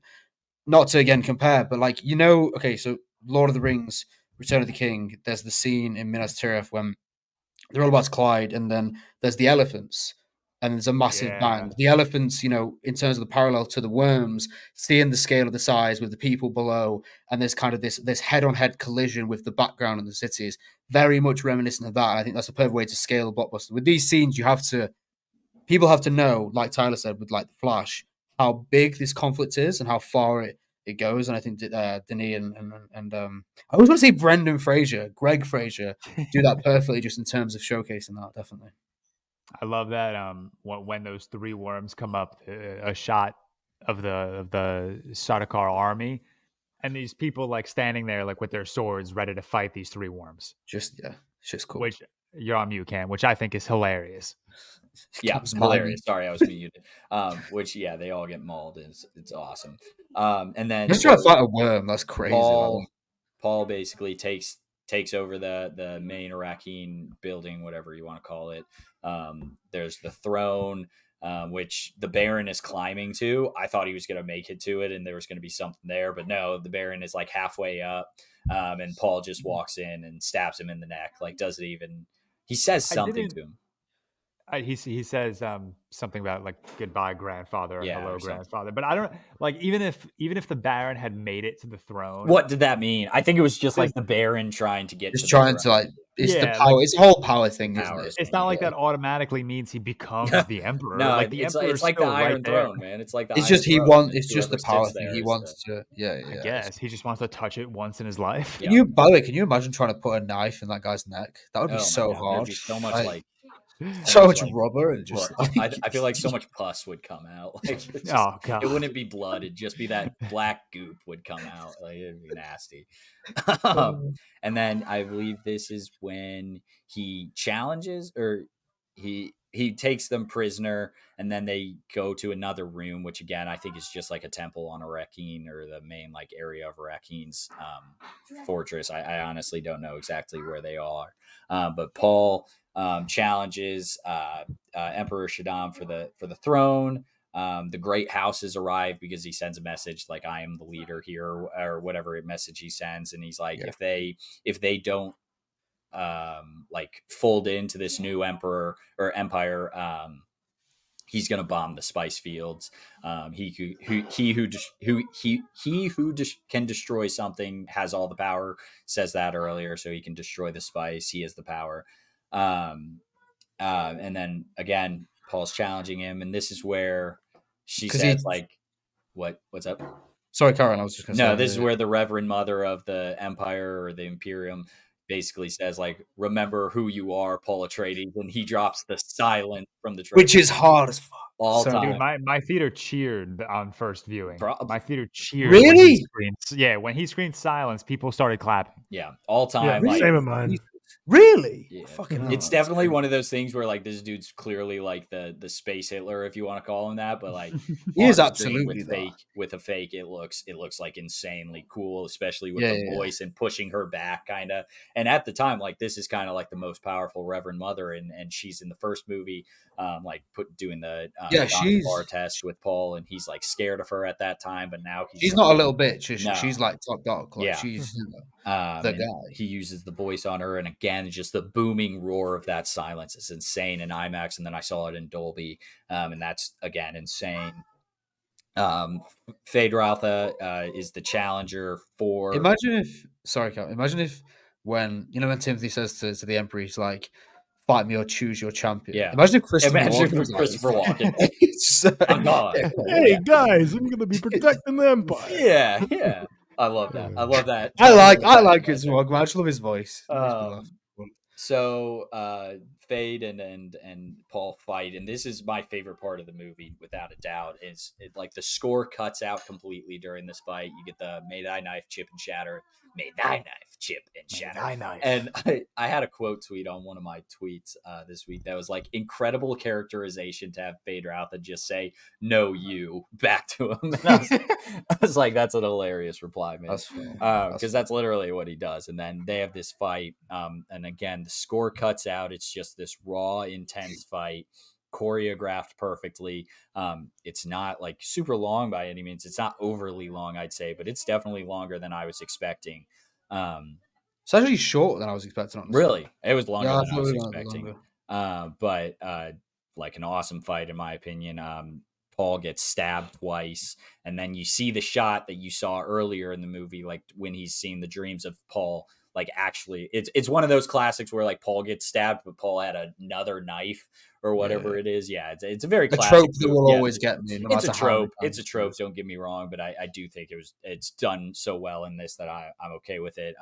Someone said that was like a callback to the first Dune when Paul and Gurney are training. And Paul, nice. Yeah, I got you. But Gurney's like, look down, my lord. You're going to join me in death. Yeah.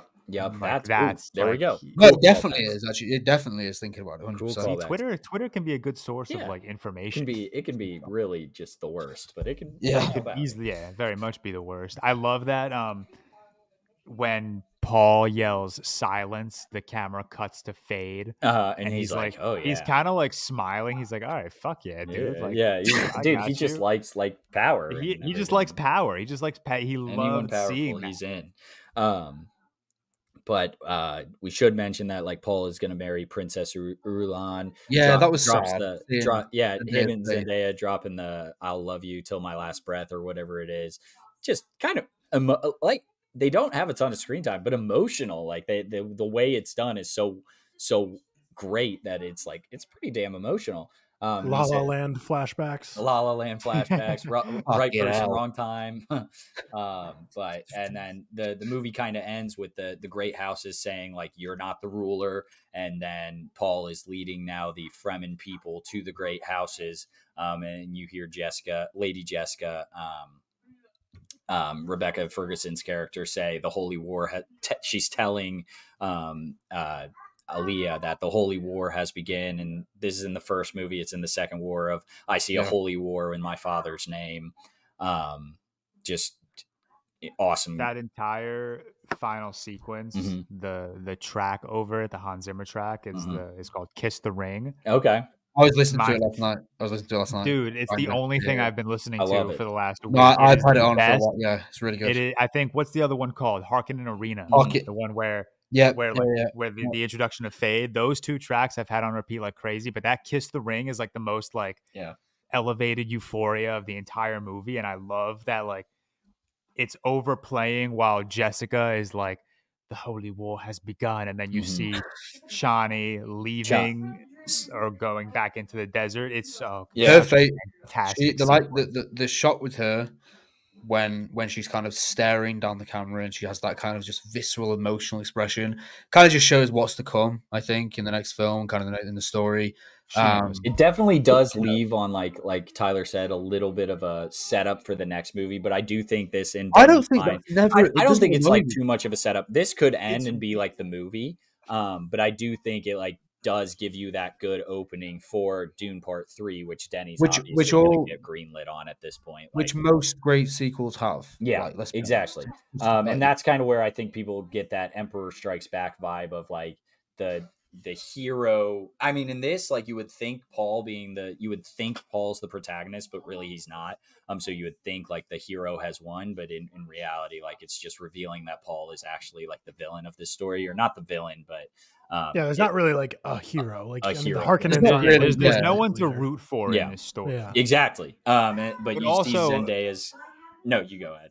Sorry. No, you go. I was just saying, like the final shot, you see Zendaya. It's good parallel to the very first shot of the movie. Is seeing Zendaya looking over her people as she's being invaded, and now it's her looking away, having no people as her people are going to invade, basically. And so good parallels there. But the fact that they end this with just Zendaya, not like like any Timmy, basically, is insane. We know. It's awesome. It's awesome. Yeah. Do you think so? Obviously, I mean, Denise confirmed that Dune 3 is going to be happening. We just don't know when it will fall on his timeline. It might have a couple of films. But do we think they're going to call it Dune Part 3 or Dune Messiah? I hope Dune Messiah. I hope Dune Messiah. I think that's cool. That's a fucking way better name. But I think Part 3, because I think if you call it Dune Messiah, people expect the book to be the exact same. That's my thought. Yeah, that's true. But people do that anyway. Like, I was just thinking like marketing. I feel like they might go Dune Part 3 just because like I feel like the average person would be like, Dune Messiah. Is this like a spinoff? Is this even? I kind of hate that though. Just the new numbers ones all the time. You know, it's just kind of boring. No, I agree. I do agree with that. But I think they'll go with Part 3, which he's working on. It's going to get greenlit. This is tracking higher than it was like originally anticipated. I think it was originally anticipated. It's tracking like Oppenheimer numbers. Yeah. I think this will be like I mean, don't quote me on this, but like this is a weird comparison, but anyone but you in terms of word of mouth as well. I think, you know what I mean, though? I think it starts good, and I think it will progress because people are telling their friends. And I think this is because the first one, you know, we all loved it, but the first one in a general audience is not that as beloved as some might think. But I think this one being a little bit more centrally focused on kind of the conflicts and the dynamics is a case where it's going to be a bit more word of mouth. I think it will last a lot longer in the box office numbers, and I think it will do really, really well. This is way more accessible than It the is first. because Like it focuses on. I don't hate when people call Dune Part 1 boring. Like I really don't. I do. I do. I do, but like this is it way is more definitely accessible. You're not wrong. Slow-paced movie, but like we like that stuff. Like we love that like very intricate like look at the lore and the philosophy of the movie. And the movie does move rather slowly up until we get to the Battle of Arrakeen. So like people calling Dune Part 1 boring, I think like they're not necessarily wrong, especially if you don't go to the theater as often as we do. They're looking for more of like an action-packed experience. Fast and Furious, then, bitch. You know? No, but like exactly. Yeah. It's a very common take though. Like Dune's like ads on TikTok. Like all the comments are like, the first movie was just 3 hours of looking at sand, so will be the second one. Not watching this. Like all the comments on like the Dune actual ad TikTok are all people be like, first one was so damn boring. You gotta think the general public is going to watch Fast and Furious. That's what they prefer. Like I don't. We don't like. I miss Duncan, Idaho. That's who I miss. That's such a random crap, but I miss Jason. He'll be back. Like He's cracks. Also, can we just point out two people cut from this film? Tim Blake Nelson, who was cast. What is his deal? And Stephen McKinley, who was obviously in the first one, in the cast list. His scenes were cut out the film as well. Really interesting. But Denis gave him a special thanks. Both of them a special thanks at the end. But Tim Blake Nelson was like announced as cast. Like obviously he wasn't in the first. I think we covered it on the podcast, saying like, "Oh, Tim Blake Nelson." Yeah, we did. He was announced as an anonymous role, which like I'm sure if we asked, I bet he's in Dune who's Part actually 3, read the book. Yeah. If you had to guess, who would you think you'd like? What do you think you'd be? Like, I mean, there are a few of the little I've read of Dune Messiah so far. There are like 3 new male characters he could be. Okay. I also saw an article of like Denny when he was like getting Florence Pugh to sign on, basically saying like you're not in the first movie. Yeah, I saw that. You're barely in the second movie, but if you stay with me, you'll be like a main character of Messiah, which just what I've read about it. Which she is just the main character of Messiah right now. I'm 100 pages in. Her and Aaliyah are the 2 main characters. Aaliyah's Anya Taylor-Joy. Yeah, Anya Taylor-Joy. Yeah. So that's I'm excited for Dune Part 3. I think everyone is. It's just going to be an absolute. Without spoiling anything that George has already learned, Dune Messiah takes place like 20 years after Dune 2, or like 12. The Dune book ends 12 years. Yeah, because you texted us this last night, and I thought it was like 3 or 4 for some reason, but it's actually quite I big jump. Flat out thought it was immediately. I thought it was like right away. I knew it was a few years, but I didn't know it was 12. What year are you predicting Dune Messiah to release in theaters? My prediction is 2030. 2030. Mine's 2027. No, I don't think we'll get it. He said he has 2 projects before Dune Messiah. Maybe 2029 actually. If he has 2 films. He's definitely making Rendezvous with Rama. Cleopatra? And then I think Cleopatra, and which then is comes Dune Messiah. I'm still throwing out 2027. That's with 2 films in between. Yep. Well, and I think he prioritizes this. If I know he said it, that's my prediction. 3 years out. You got 3 years. 2029. He said he has another like anonymous project that he said he's keeping like high secret, top secret, but he said it needs to be made like urgently. So I imagine that would be before Dune. Maybe it's a short. This one's gonna be. Maybe it's back to his short films. Maybe it's one of those 2-minute ones. I'm gonna say Next Floor 2, the skyscraper. Yeah. I'm gonna say end of 2027 because we also don't know like how much of that is complete, like Dune Part 3, because he started to write it. How much is complete, I don't know. But also remember, this movie was supposed to come out like a year ago at this point. Like I think he'll do like 2 films. It's been done for a while, so I don't know how long he's been working on Part 3. But my guess is end of 2027. I don't know how reliable these news sources are, but I've been seeing people post articles that basically say like Denis Villeneuve has confirmed that he and Hans Zimmer are like nearly done with the score for Dune Part 3. I've seen that too. I saw. Do you think a studio will let him go 6 years after the success of this? Like if this thing's it's Warner Brothers, of course. Yes. I don't know. Dude, Christopher Nolan went 4 years between The Dark Knight and Dark Knight Rises. How many years? 4. That's a different than 6.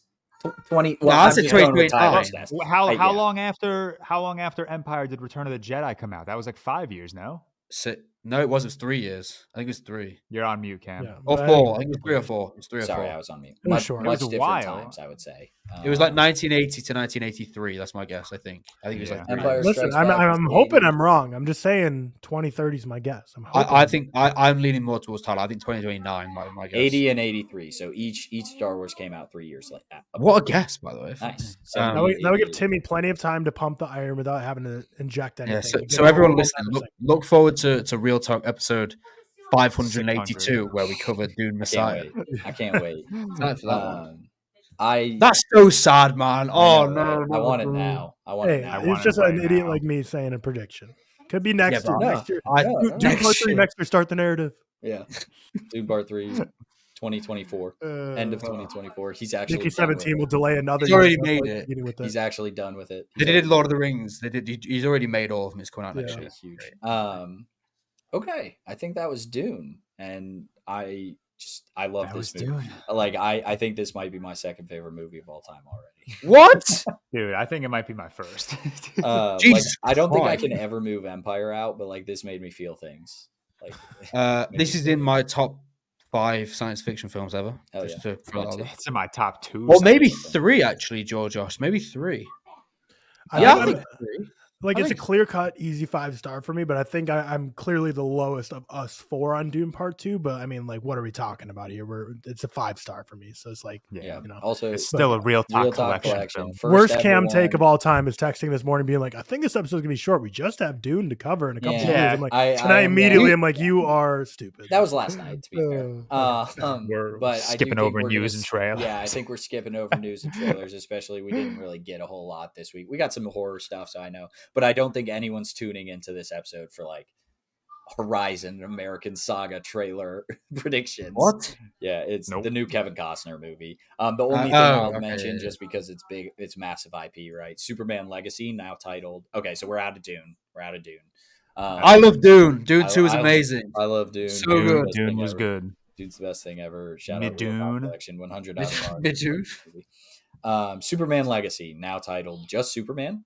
Cool. Good. Good. Good. And That is also better. logo reveal. I like the logo. I George love the logo. It's like my favorite one yet. Hell yeah. Dude, I think it looks the logo is like the most standard like Superman Yeah. logo you can, and people are like, lost it. "Oh, people lost. People James complain Gunn about everything. butchering So the the DCU." difference is Dude, it doesn't have the like bottom S, and I think that's what people Yeah, are mad it's about. like- But, like you It's can my look favorite it up. logo of all the like. I saw like a graphic of all of them side by side. It's my favorite ever because it just takes out all the curves, which I don't know. I'm more a fan of that angular look. The name's a lot better as well. Yeah, So so much definitely for sure. taking away the legacy, and then also awesome point of news: just the Beef season 2 expected to follow 2 couples of Charles Melton, Kaylee Spaney, and then also Jake Gyllenhaal and Anna Hathaway. Star-studded cast, awesome. Did you watch Beef 1? Carl? No, So I you- probably won't. But You would really like No, Beef season dude. 1. good I shit. know. And season 2 is gonna be great. Charles Melton, my favorite supporting actor of the year. Kaylee Spaney, my favorite lead actress of the year. Jake Gyllenhaal and Anne Hathaway will be the 3rd collaboration. They're the new Ryan Gosling and Emma Stone. Mhm. So I mean, 2 couples. Was it 3rd?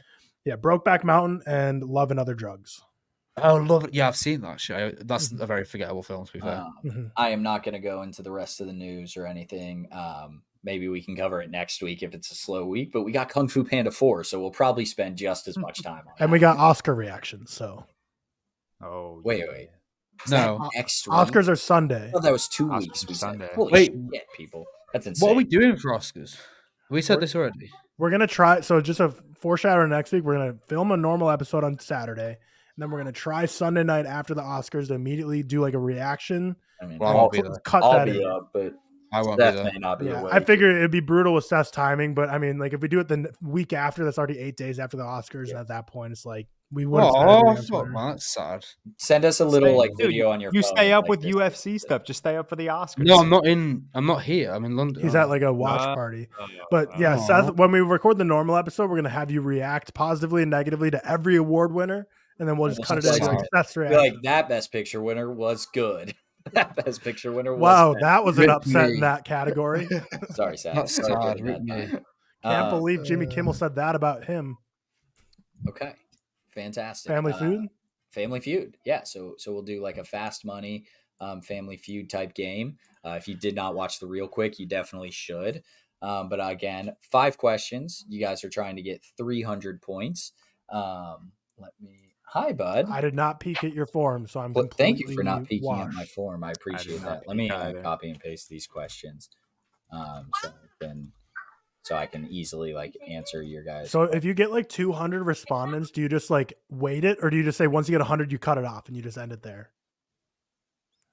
Yeah. Okay. So you say that again. I'm sorry.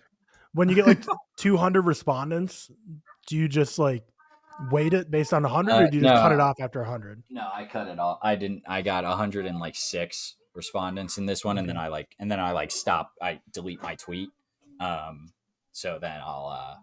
Hawkeye is so crazy, man. Can't believe that was the second or third highest Avenger. Crazy. All right, who's going first this time? Well, Seth's not here, so we'll have him go last. And he went first last time. Tyler, you can go first, and then we'll go George, and then Seth. A lot of pressure. First person has to kind of get like half, I feel like, to be in a good spot. So I think, so Seth, make sure you mute. Make sure you mute your TV or computer. I'll give a thumbs up when y'all are done, when we're ready. Okay. Can you guys hear me? Okay. Fantastic. It's always a good test. If they shake their head no, then yeah, right. Liars. So let me pull out my clock app and get, what did we do last time? 30 seconds. We'll do 30 seconds again. All right. Tyler, are you ready? Yes, sir. George, you look cute. Okay, he didn't react. We're good. All right. 3, 2, 1. Name a character from Dune. Paul Atreides. What is Steven Spielberg's best movie? Jaws. Give me an upcoming movie in the James Gunn DCEU. Superman Legacy or Superman. Name a Transformer. Optimus Prime. Name an MCU movie. The Avengers. Nice. All right. Okay, those weren't the super. I mean, hard to get high scores, but I mean, in terms of like, I didn't have to think super hard about the answers. So that's what I'm more worried about, not the score. Were we telling? You told the overall total points to the next person, but that's about it. You didn't, and then at the end, you reveal like what the top answers are, where they ranked. I don't think I got the top answers for all those at all whatsoever, but I at least am happy that the questions weren't. So we definitely need a graphic. We definitely need to figure out a graphic for this, but let's see. Okay. So who's up next? Seth. Or whoever goes next. Yeah, George. Can you both hear me? Yeah. Can you both hear me? Okay, who's next? Either. All right, so we'll go George since Seth went first last time. So Seth. All right, Seth, remove. Yourself. Yeah, mute yourself. Let's ride. Okay, you got it in 21 seconds, Tyler. Tyler scored a 147. Okay. I wanted 150. We're almost there. Okay, you're right there. You're right there. Okay. Ready, George? Yeah. 3, 2, 1. Name a character from Dune. Johnny. Nice. What is Steven Spielberg's best movie? Jurassic Park. Give me an upcoming movie in James Gunn's DCU. Superman. No. The Brave and the Bold. Okay. Name a Transformer. Bumblebee. Name an MCU movie. Infinity War. Okay. Nice. 25 seconds. Good work. It's hard. Yeah. I'm trying to like. I figured you said Paul for Dune. Yep. You are right. You definitely are right on that. He did. Seth is going to skip the James Gunn question. There's no way he knows any other movie other than Superman. You want to give him thumbs up and tell him he's good to come back while I put in how many points we're at. Yeah, honestly, that's a tough one, that one. But I think we'll be in a good spot if he can get the rest. Yeah, so there's definitely gonna be. It's gonna be. Remember, you can pass the question if you need to in order to finish the other ones in time. All right, let's see. Where are we at? I got 147, and we need 300 total. So now we're waiting to see what George got and what our total is now. Okay, so Mr. Seth, can you hear me? Mm-hmm. Tyler got 147. George 115. So you are at 226 or 262. Sorry, read wrong. Definitely, I would think you could be confident, but I do think there are. I think they got top answers. So here we go. Are you ready? Okay. Wait. Let me reset my. Ready? 3, 2, 1. Name a character from Dune. Lady Jessica. Okay. Name Steven Spielberg's best movie. Jaws. You got to go quick. Dude, you have 30 seconds. Okay. Name a DCU movie coming out for James Gunn. Pass the question. Pass. I don't know any. Optimus Prime. Nah. I don't know any. Bumblebee. That's time. I don't know any. I don't know any. Oh no. Going last is hard as hell in this one. Yeah. Well, yeah, especially with 2 questions I only know one answer to. So I don't even know. I wouldn't have even got Brave and the Bold for DCU, which is what George got. And then I wouldn't have even known a third option off the top of my head. Like Wonder Woman, I guess. Just throw out a name. All right. What was the 4th question? Now don't reveal what our overall total is until you walk us through like what each guess was. So like save that as the big end reveal. Okay, so question 1. So the first question was name a character from Dune, the highest being Paul Atreides, which is what Tyler got. The second highest being Stilgar. No way. Wow. Yeah, I mean, come on, he's hot right now, you know? Yeah, he is hot. Chani was... Not Fade? No, so Fade Routho was 3. Only 3. So I said Dune. I said Dune, so people could have been thinking like he wasn't in Dune Part 1, but I just kind of meant Dune as a whole.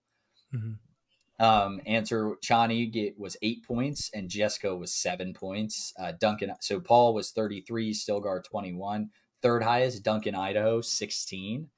They definitely would think, yeah. And then everything after that was kind of all around like 6, 7-ish. Baron Harkonnen, Duke Leto Atreides, Gurney, Paul, Princess Irulan, and then Sandworm was a 1. What is Steven Spielberg's best movie? 32 was Jurassic Park, George's answer. Next highest was Seth's answer, Schindler's List. Huge. And then Jaws was 15. So you got the top 3, and then obviously like E.T., You're Saving Private Ryan, Fablemans, Close Encounters, The Third Kind, Catch Me If You Can. All of those were there. The highest answer on what is a movie in James Gunn upcoming DCU, highest answer being Superman at 70 points. Yeah, I was going to say, what else? Batman, the Brave and the Bold, 14. There's a Booster Gold movie coming out, a Superwoman movie coming out, a Swamp Thing movie. I would have accepted the Batman 2, I think, because he talked about that a little bit. And there's some more, but those are the ones that were answered. Name a Transformer, Bumblebee being the highest, Optimus Prime being the second. Megatron, Ironhide, Frenzy, RC was in the last movie. You have Jazz, Mirage, Mudflap, Ratchet, Starscream. A lot of answers. There's a Transformer called Mudflap. Mudflap, yeah. That is a terrible name. I believe he's in the 3rd. I could be wrong. Name a movie in the MCU was the last question. Which Can I try it now? Yeah, sure. Iron Man. Yep. Okay.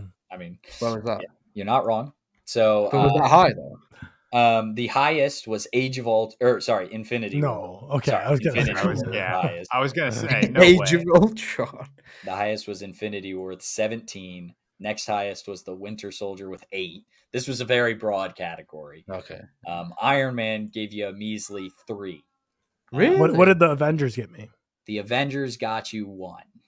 So that was kind of the tough one. I mean, that was a bold question or a broad question, right? Because there's a lot of movies in the MCU. Endgame only got you 6. I thought that would have been the highest one. Guardians 3 got you 8. Thor Ragnarok would have gotten you 6. Iron Man 3 would have gotten you 6. Those are kind of the answers you needed. So after Tyler, so Iron Man 3 was more than Iron Man 1. Yep, 6. God, what? Crazy. Tyler got us to 147. George got 115, getting us to 262. Seth had 28, getting us to 290. But on the bright side, the MCU running out of time for that wouldn't have even helped. No, it wouldn't. There was no answer over 10 other than Infinity War.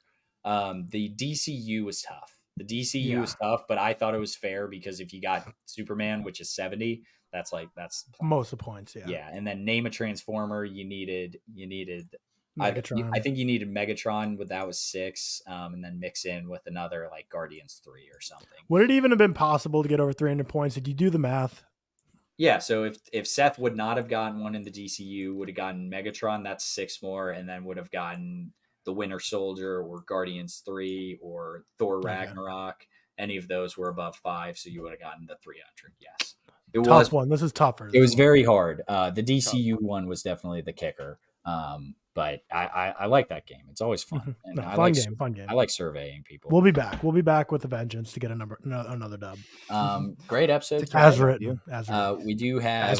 We do have 2 real quicks coming out this week, as always. One being on YouTube. Our draft of the week will be best movie duos. So any sort of movie but any actor pairings or director cinematographer, director composer, whatever you want to do, best movie duos. And then the Patreon review this week will be A Few Good Men. So that is exclusive on the Patreon. Go check out the Patreon. It's only $5 a month to get that. But shout out Stefan Johnson, our executive producer for the week. We appreciate all that he does to support the podcast. Shout out Mr. Mateo for editing basically all of our clips on TikTok. We really appreciate his help, and all of our clips on Instagram as well. Go follow the Twitter. Go follow our individual Twitters. Dune 2 this week was what was it? It was impression farming basically all week. Yeah, literally grinding impressions. So shout out that for the movie for that. But thank you all for coming, and we will see you on Thursday. Listen, Agaib.